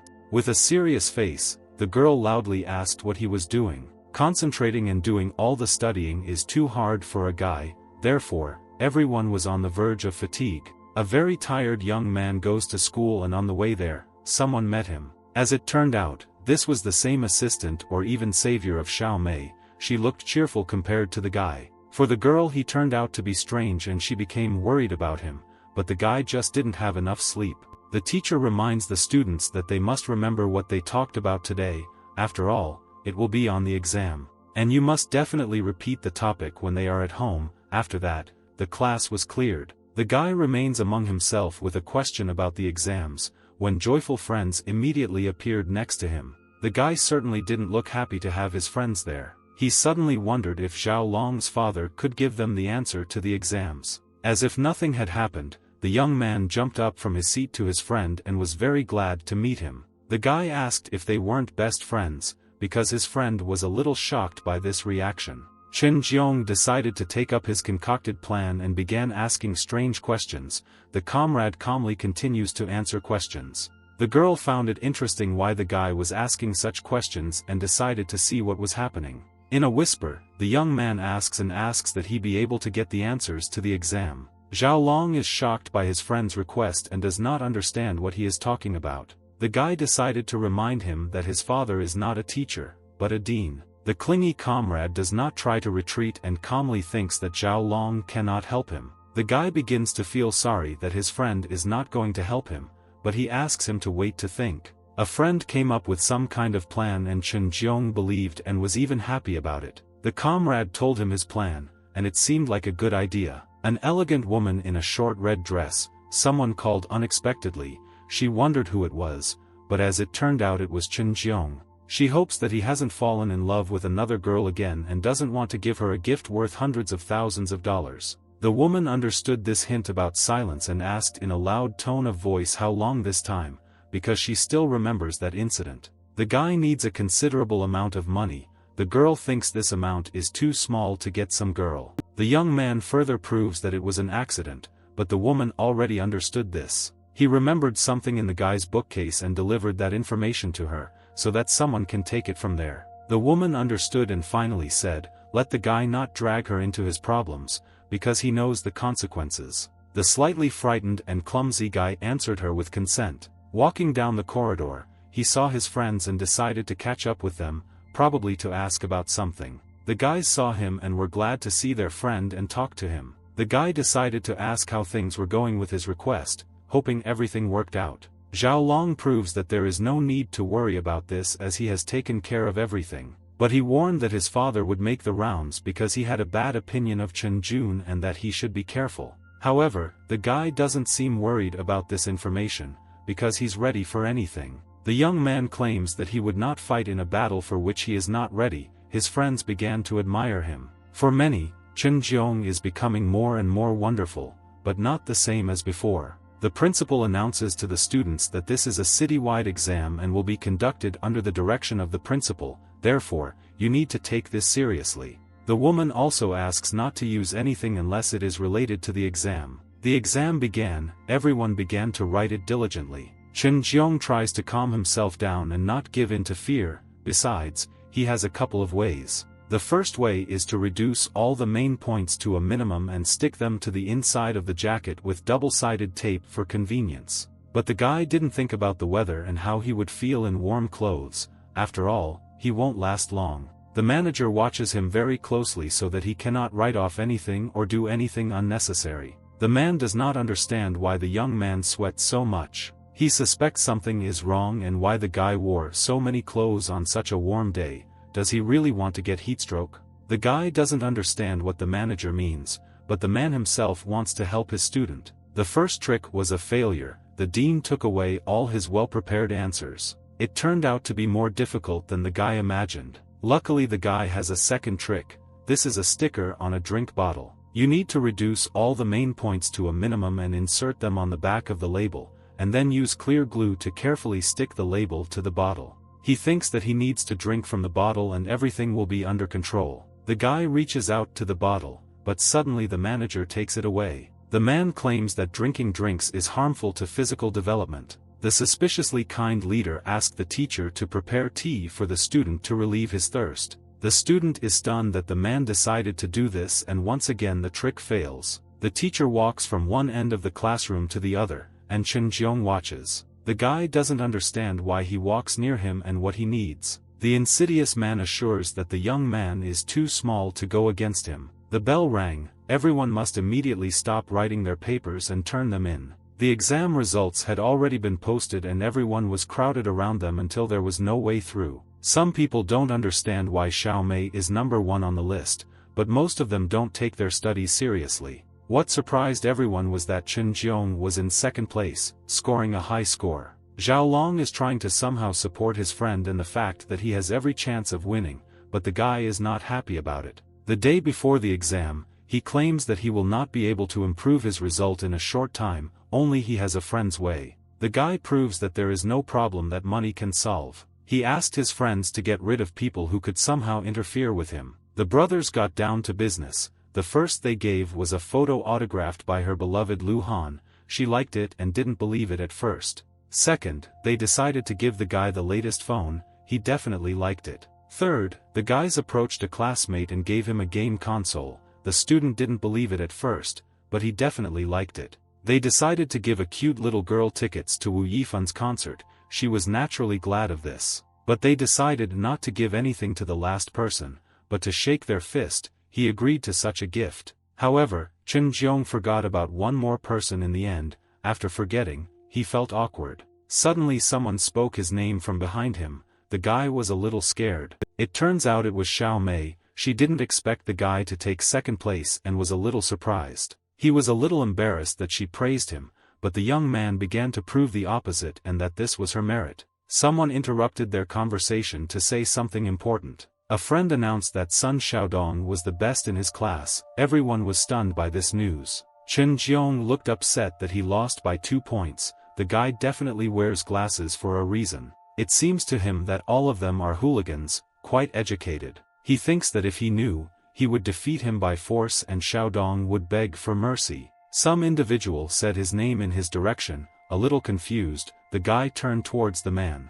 It turned out to be the same educated hooligan from their school. The guy looked gloomy. The guy sharply extended his finger to Chen Jiong's nose and began accusing him of something, saying that it was a disgrace. He doesn't understand what Xiaodong is talking about, since he already won it in the first round. The guy doesn't understand and thinks he's pretending to be stupid. Placing a leaflet loudly on the desk, he assures that he is not going to give up, and the girl will be his. Xiaodong hopes that he will fight honorably and fairly. Having finished this, the guy turned around and silently left the class. Chen Jiong thinks that the guy is too small and that children care about methods, and adults care about results. Suddenly the young man saw that something was on his desk. 2 guys came to a party. The atmosphere was fun. A friend advises him to take a cola so that it won't be so boring. The guy thinks that his friend knows this place well. Awkwardly, the friend replied that he used to skip classes and play games in this place. Drinking cola, next to him they prove that Xiaodong is among the top 10 in the area.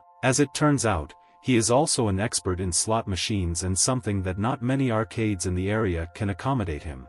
The guy doesn't seem to care about it, but the friend doesn't understand how he's going to win it. Chen Jiong thinks that he is very courageous and he has no right to do such things. But more than that, the guy had a little plan. Entering the room, all the guys' eyes were on Chen Ruolin. She looked amazing. Chen Jiong and Xiaodong also saw her and looked at each other like enemies. A sweet girl came up to the guys and asked for forgiveness for being late. In response, she smiled at them. Xiaodong was delighted with her bow, and Chen Jiong thought that she had changed her style. Now since they are all gathered in one place, we need to start. The guy allowed his friend to choose the game so that he would not accuse him of cheating. In this case, he decided to choose a game that he could handle. It's a point system. The comrade did not understand what the point system was and what he was talking about. The guy reminded that there are many games there and for winning each of them you can get a certain number of game coins. They decided that they were competing to see who would get the most game coins in a certain time. Xiaodong thought for a second, but still agreed. The girl said that they would have an hour and looked at her phone to remember what time it was at the moment. As she came up with and announced, everyone will have 20 initial coins. Having announced everything, the long-awaited game began and everyone started it. Suddenly the suspicious guy became kind to his opponent and decided to wish him luck. Xiaodong went to his place to begin the long-awaited game. Unexpectedly, there was a red-haired guy who was sitting opposite at another machine.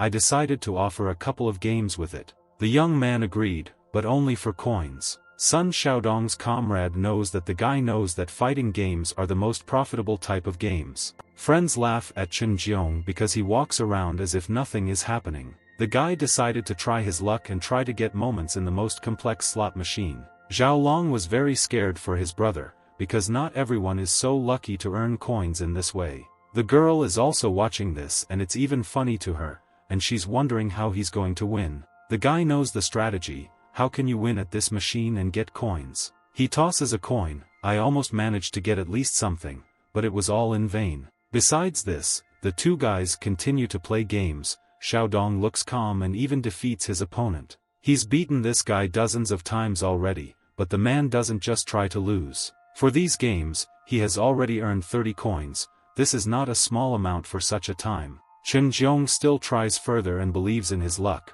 but somehow nothing works out for him. Zhao Long is worried about his friend and wonders how many coins the guy has already earned. Only he didn't earn anything, he only spent it. The guy was shocked by this approach, but decided to ask how much money he still had left. As it turned out, he only had 1 coin left, which he would try for luck. Xiaodong's friend started laughing at Chen Jiong about how stupid he was. Zhao Long asks and begs his comrade to do something about it. The guy doesn't give in to fear and doesn't worry about it.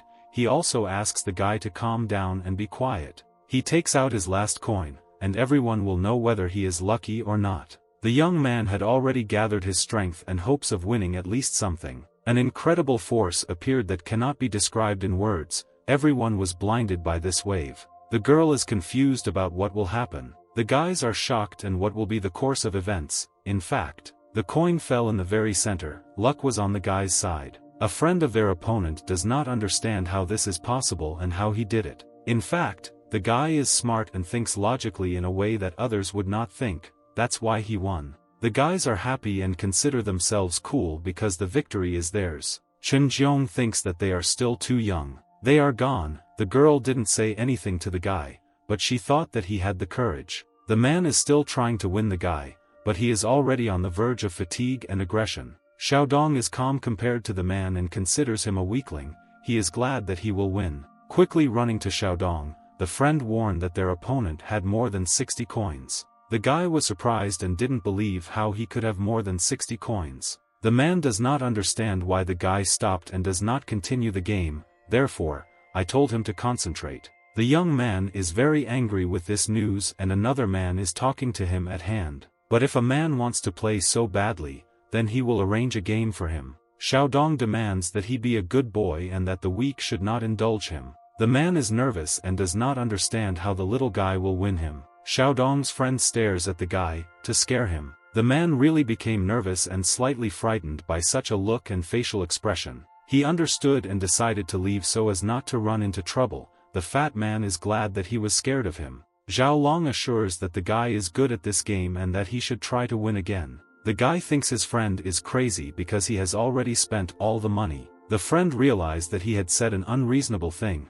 but asked what he was going to play next. He was looking for something to play next, however, I chose. It turned out to be VR. The guy took his place to start the game. As soon as he put on the glasses, the settings of the character he would play were displayed. The game started. The guy didn't understand at first, but realized that this was the same legendary game. The game has changed a lot and gotten better. Everything seemed too real for him. People appeared, most likely his opponents. A character from the game found the guy and started shooting at him. The young man did not understand and became nervous about how they found him so quickly. The guy pointed the machine gun at his opponents and began to shoot back. After all, he is definitely not going to lose so quickly. They continued to shoot back, but he decided to hide behind the wall. However, the sight was pointed straight at the guy's head. The game ended and he lost. The fat man started laughing at the guy because he lost in a close game, and his friend thought he was stupid. Chen Jiong was angry and didn't like it that the game ended so quickly. He looks at the machine gun and doesn't understand what it is.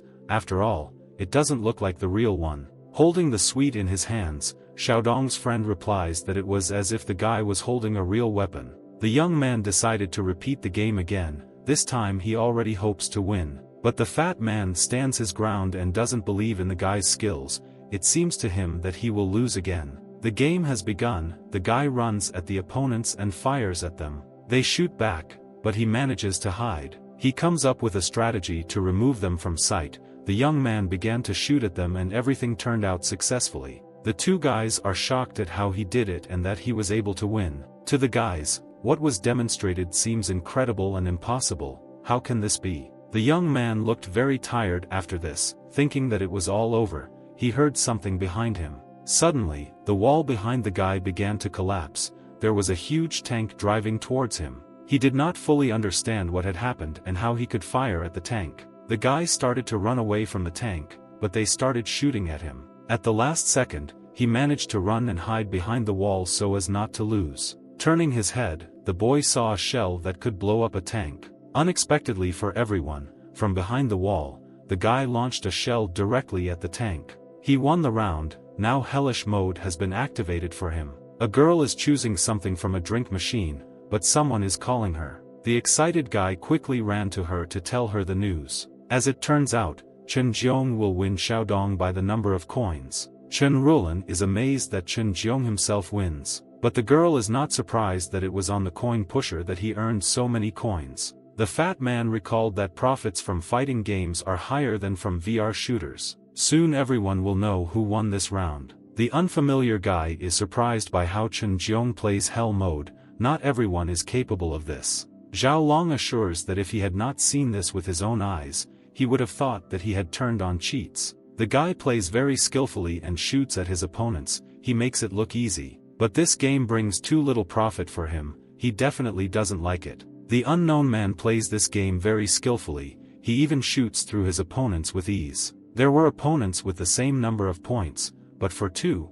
it's a matter of deciding whether to accept the challenge. Ben thinks the guy doesn't know how to play, and he wants to show him a master class. Chen Jiong is furious that he cannot score a certain number of points and is starting to get annoyed by this man. They are waiting for the battlefield to load into the entrance to start the game. He simply won't give up his head so that his opponent can win. The guy clearly aimed at his opponent's head and also easily shot at him. The man does not understand what happened and why he shot him. As it turned out, he is not an enemy, but his ally. Chen Jiong is confused about why he is an ally and what Ben is talking about. Chen Jiong's friend reports that his brother does not need reinforcements and can handle it himself. The man looked angry, but agreed to such a match. As soon as he appeared on the battlefield, he was shot in a split second. People started laughing at him, but Ben himself definitely didn't like it. Zhao Long laughs at the man that he has lost twice already. Ben got tired of this and decided to leave so as not to embarrass himself further,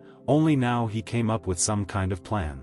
A stranger emotionlessly shoots with a pistol straight at the target, but he fails to get to the center. The teacher speaks and advises him to spread his legs wider and maintain balance. Also, don't get distracted. The man explains that the guy and the gun are one, but if he can't control his hand, it won't be able to hit the target directly. Finally, Uncle Zhou says that the young man will be able to rest only after he shoots 1,000 times. Chen Jiong was able to complete all levels, also receive the rank of captain. The guy reminds that 1,000 shots is not that little, and it's easy. Zhao Long reports that time is up. The guys count the coins of their friends who competed with each other. Zhao Long announced that Sun Xiaodong had 287 coins. The girl wondered how many coins Chen Jiong had. The fat man replied with an upset face that he had a coin more. Xiaodong was stunned by this. How did it happen that he had a coin less and that he lost? The fat man was angry and grabbed Zhao Long's t-shirt, thinking that the guy deliberately underestimated the figure. Xiaodong ordered him to stop it and let the guy go. The guy accepted his defeat and the fact that Chen Jiong was a victory. Chen Jiong thinks that if there was more time, he would have lost, but he even had fun playing it and would like to repeat it. Xiaodong also doesn't even mind playing with him again, even if they are not on the best of terms. Having all gathered together, they went to the exit and everyone even liked today. Suddenly someone runs towards them, with bad intentions. The same man who played games with them attacked them with a large wooden stick. It was Sun Xiaodong who received the first blow, and Chen Jiong received the second blow with this baton. The baton hit the guy on the head with strong force that could lead to death. The red-haired man and his friends decided to show the guys the answer. After all, they were very self-confident. Xiaodong was worried about the guy, because he received a serious blow. Deciding to take everything into his own hands, the guy took extreme measures without fear of anything. After the announcement, he began to run towards the man with his fists to avenge his friend. The man receives a precise blow to the jaw from Xiaodong. More guys joined this fight, but they ran at others. Chen Jiong watches the fight and was hit on the head again, causing him pain. Sunny day, there is a small house on the seashore. Having opened his eyes slightly, the guy woke up discouraged and did not understand where he was. He didn't expect the man to hit him on the head so hard with the bat. After this, the young man instantly saw the girl next to him, who was sleeping soundly. The guy was embarrassed that there was a girl next to him and how she was sleeping. He is confused as to why Fei is here. After all, he asked to hand over his body to Uncle Zhou. As it turned out, they are on a coastal island, surrounded by the sea. Few people know about its existence. The boy is embarrassed and, however, glad that Fei is now with him. The girl suddenly woke up, and the guy saw it and didn't know what to tell her. Fei, unexpectedly for everyone, screamed throughout the house. She jumped out of bed in fright. The guy wanted to ask a question and find out what was going on. The girl flatly refuses to answer or hear any questions. The indignant passion does not understand why he woke up so suddenly and what is happening to him. The guy answered the truth and everything is as it really is. He chuckled slightly at this. She didn't understand what the guy was talking about and thought that he was trying to steal someone's madam. But he is trying to fit into school life, after all, this is important to him. The girl was fascinated and slightly surprised by this information. Switching to another topic, the guy remembered and decided to ask what happened to the pill. However, this small bottle can be a big problem, and it won't be easy to fix. Only now she had not yet received the exact results of the chemical analysis, but she learned that someone in the club was secretly selling them as a pill. The guy is confused about how this is a diet pill, and it seems to him that Chen Jiong is not an ordinary child. He told the girl to continue the analysis and keep him informed of events. The man got out of bed and said how his bones hurt because of lying on the bed for a long time. They went to the beach together. The place looked truly fascinating. The guy really likes this place. He wouldn't mind staying there forever in peace and quiet, away from the cruel world. Suddenly the girl came up to him and hugged the young man, having said that he himself has the right to decide how he wants. But the man replied that it was not time for that yet. He thinks that someone doesn't want him to live in peace and won't just leave it like that. The guy tells Faye that he should leave already, but she definitely doesn't like it. The young man said that he could not do anything about it. Hugging the girl, he added words that could anger her. This definitely infuriated Faye and he expected her to hit him. As expected, she did it. Her fist flew into his face and the guy flew to the sand. Waking up, Chen Jiong does not understand what happened and whether he is again in the body of that guy. The guy doesn't know where he is, but he guesses where. He said loudly that his back hurt and this woke up Chen Rulan, who had been with him all this time. The girl was glad that her friend had finally woken up. The young man does not understand why his back hurts if he was hit on the head. She reminded him that everyone was very angry and forgot about him and the fact that he was on the floor. The girl felt awkward and apologized for them personally. They should have done it though. However, she is impressed by his action. Chen Rulan came very close to the guy and put her finger on his head, saying that she did not expect Sun Xiaodong to take a blow.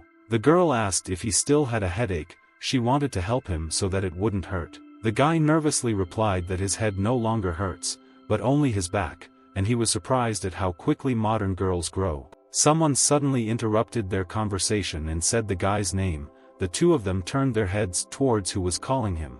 It turned out to be Xiao Mei. She looked a little angry. The girl began to approach the bed where the guy was lying to start a conversation. He didn't understand what Xiao Mei was doing here. She looked angry and offended by the guy, and so that he himself would understand why she came. The guy began to report and so that she would not think anything bad about him. The girl started yelling at him and was infuriated that the guy promised that he wouldn't get into fights anymore. He finally understood why she was angry with him. He thought about something else. The young man proves to her the opposite and that he did not fight, it was an accident. Chen Rulan confirmed these words and in fact he was protecting one person. Suddenly, Xiaodong came out from a corner and also confirmed these words, saying that Chen Jiong protected him. The beaten guy slowly approaches the bed and assures that it is true and that his comrade did not participate in the fight. Sun Xiaodong said that he had paid his medical bills and the guy could rest. Chen Jiong thanked him and at first glance Xiaodong looks bad, but in fact he is even good. Suddenly, Xiao Mei sharply grabbed the guy by the ear and began to loudly warn him, saying that he would take a day off from school, and so that he would no longer get into fights, and not even look in their direction. Xin Xiaodong does not understand who the girl is, but Chen Rulan replies that she is his classmate and childhood sweetheart. The guy is stunned by this information, for how long he has a childhood sweetheart, and he fights with him for Chen Rulan. Chen Rulan notified Xiao Mei that two guys had a duel and were fighting for her. Xiao Mei was a little surprised and upset by this, but did not tell the girl this. The guy proves that this is not what she thought. The girl was very upset by this, and she did not want to see the guy anymore, and she stated that she would no longer care about the guy. She turned around and quickly ran away. Chen Rulan reported that his girlfriend was angry with him. The guy tried to stop her, he even shouted after her, but she did not react to it. He decided that if she did not react to the words, then he would try to catch up with her and explain everything, but my back didn't allow it. Evil Xiaodong did not expect this from the guy and made a mistake about him. Now he has a different opinion about him. Xiaodong doesn't understand how she can choose such a guy, but she doesn't even mind. The girl said that a good man should have more opportunities. The mysterious and suspicious Rulan came up with one more, final round. Everything depends only on them. but the guy will make sure that he doesn't die prematurely in the third round. The irritated girl walks quickly down the corridor and is very angry at Chen Jiong for his action. Because of her thoughts and her clumsiness, she crashes into a man. Regardless of who she bumped into, she quickly apologizes for it. But the man turned out to be not angry with her and did nothing bad to her. He said everything was fine. With a suspicious smile, he asks the little girl in which direction and where the 205th ward is located. Mei remembers that this is Chen Jiong's chamber, but does not understand why they need it. However, she answered where this board is located, thinking that these are his friends. The suspicious man left with his friends and thanked the girl who helped them. Xiaodong is very angry and shouts at Chen Jiong, because he already has a lover,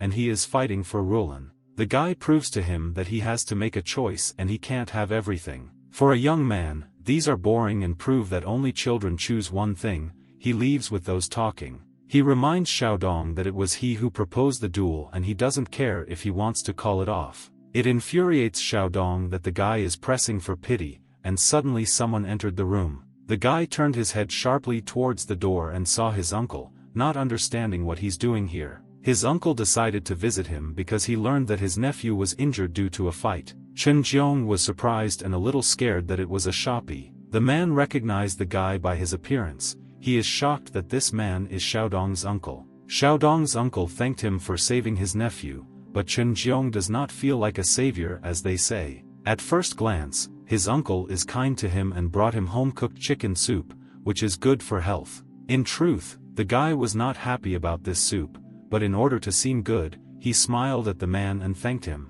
The man came very close to the boy and whispered in his ear that they were not strangers to each other after all and there was no need to be so polite. The guy was definitely scared that Shopee knew who he was and wouldn't allow himself to ruin everything. A fairly calm type added something so that the boy would not forget about their deal, and he gives him a couple more days to think about it. As if nothing had happened, the uncle said that this was a hedgehog to celebrate his survival. Xin Xiaodong still stood in the aisle listening to all this, but did not answer anything so as not to interrupt the conversation. Chen Jiong wonders how he can know about him. The guy remembered that Fei was talking about someone who sells these pills in the form of diet pills at the club. The concerned young man assures that the gang definitely has some problems. Suddenly, Chen Rulan looked him straight in the eyes and asked with concern what he was thinking about. He did not expect to see her and hear a sudden question addressed to him, but he replied that he was not thinking about anything. The girl decided to take care of him and offered to help him support a bowl of chicken soup.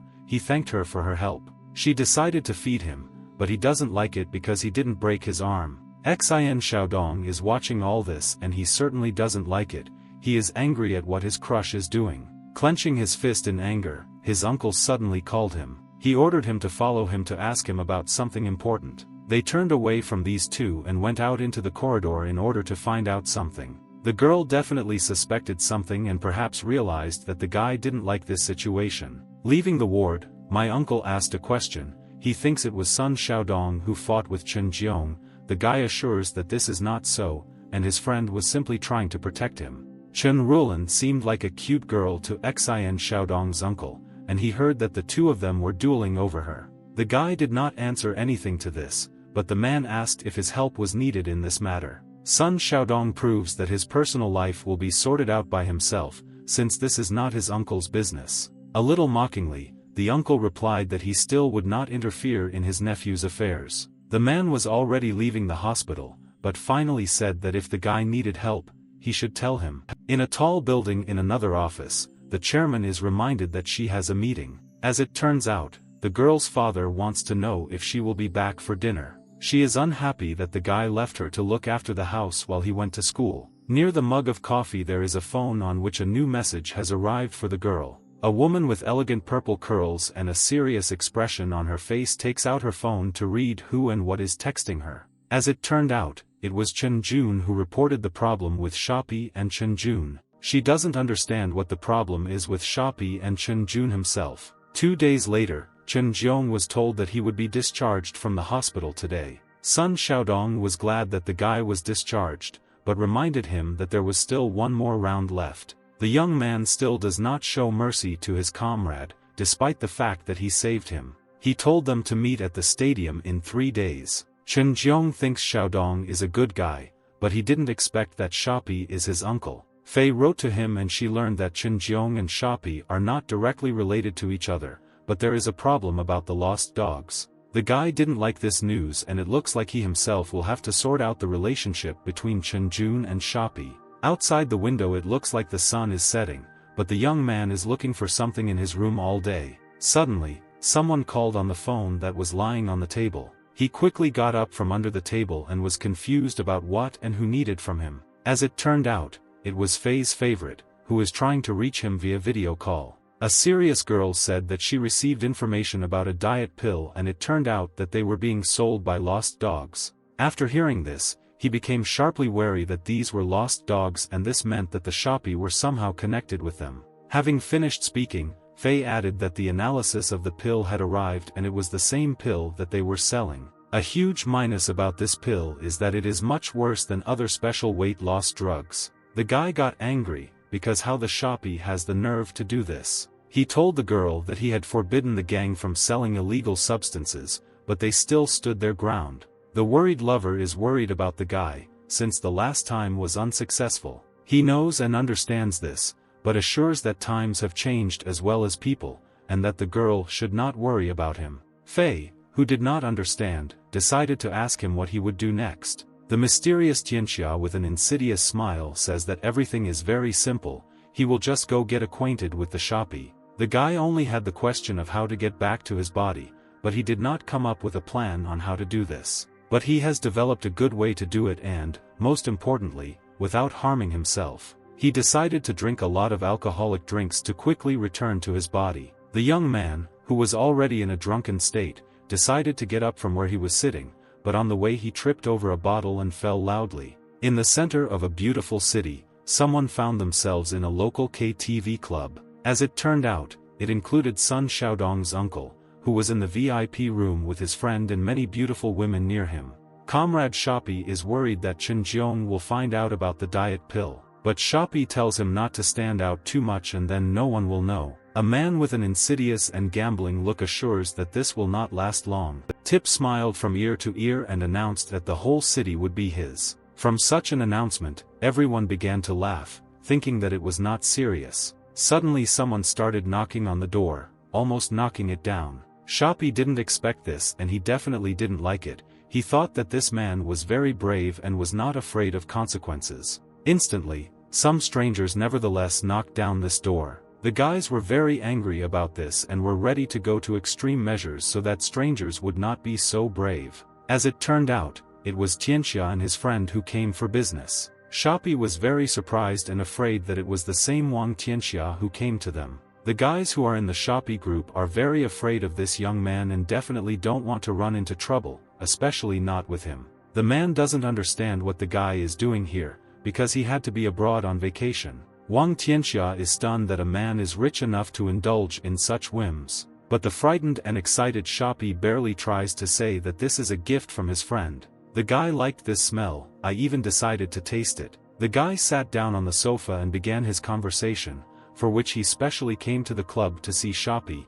He heard information that a man was taking diet pills and the guy had gained weight. Tianxia wants and decides to try the man's products, but he definitely doesn't want to give this tablet away for testing. Shoppy thinks that his friend is joking about this, but a cheerful guy in a serious conversation thinks that the guy doesn't believe his words. However, he remembers that alcoholic drinks also help in losing weight and invites Shoppy to buy him a drink. The man doesn't understand what alcohol has to do with it, but agrees to it for the sake of decency. Taking a bottle of alcoholic drink, he swung it at the man and hit him on the head with sharp fragments. The bottle broke into large and sharp pieces. After the blow, the man had a wound on his head from which blood flowed. The guy told Shoppy that this method for losing weight looks terrible. Satisfied with his work, Wang Tianxia leaves the room, but after him tells him to let him know when an effective diet pill will be available. Driving away from the club in the city at night, the young man's friend asks why he didn't dare to do this,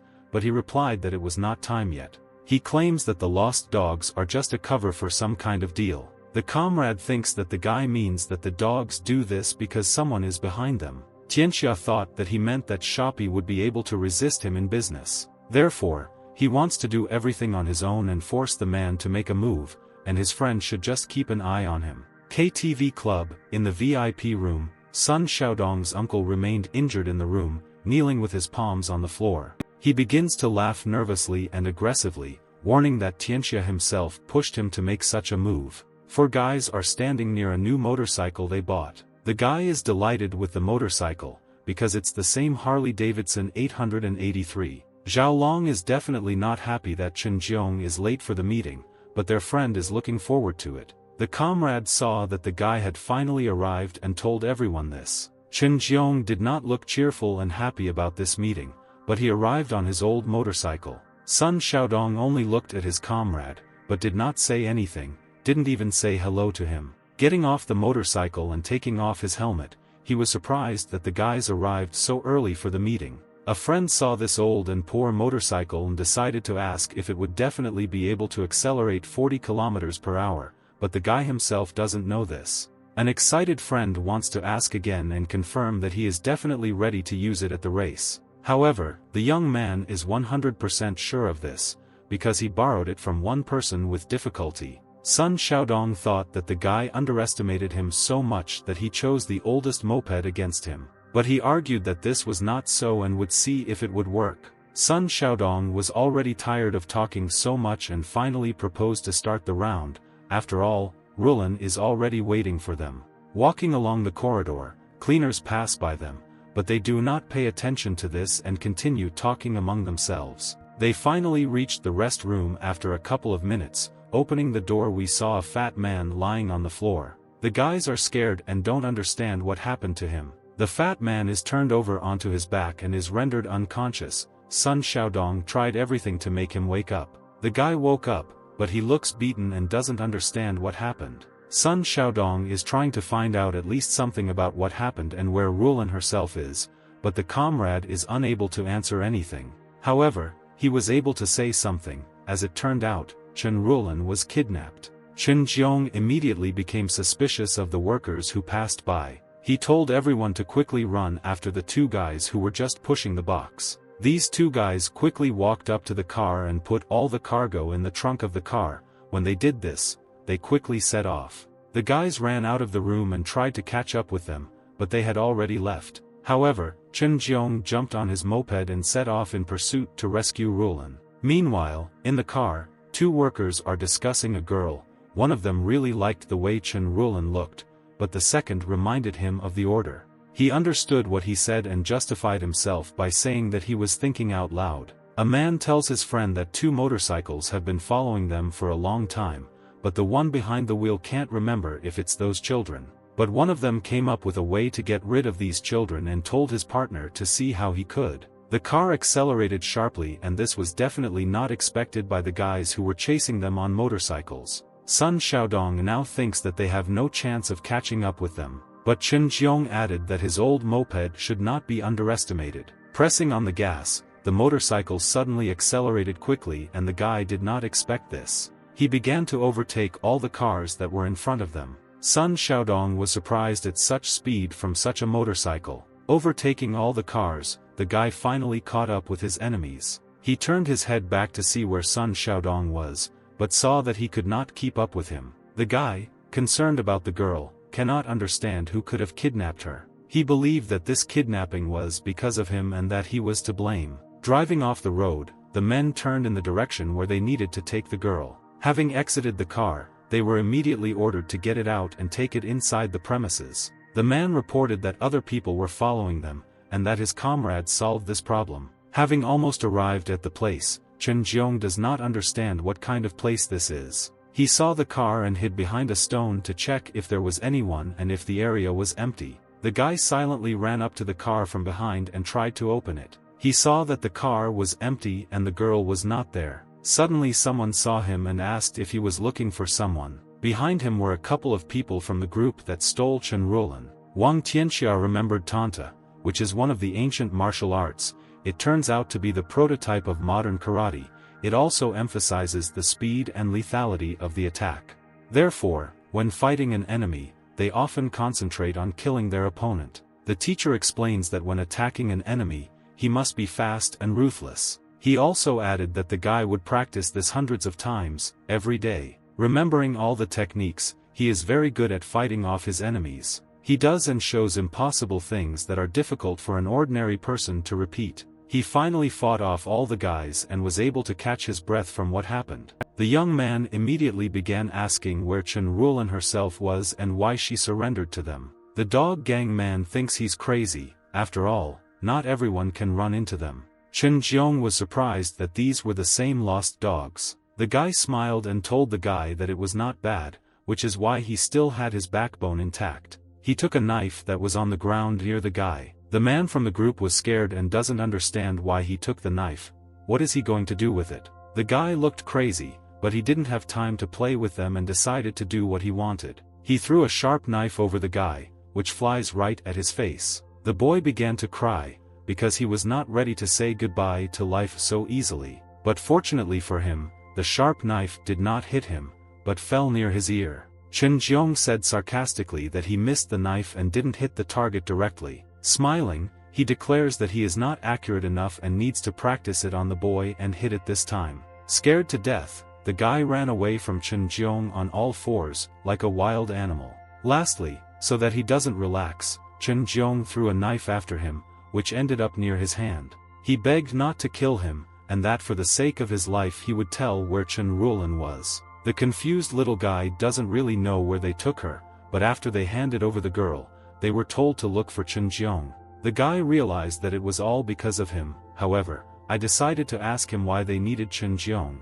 As it turned out, it was to bring a prescription to an abandoned hospital in the east of the city, tomorrow at midnight. The guy remembered the recipe and this meant that it was Chen Jiong who invented this diet pill. He warned the young man to inform Shoppy if even one hair fell from the girl, that will make him die a painful death. But the guy didn't understand what his comrade meant by the pretext of when he wakes up, instantly he gets hit on the head with something heavy. Late in the evening, there are serious guards outside the house, guarding Sun Xiaodong's uncle.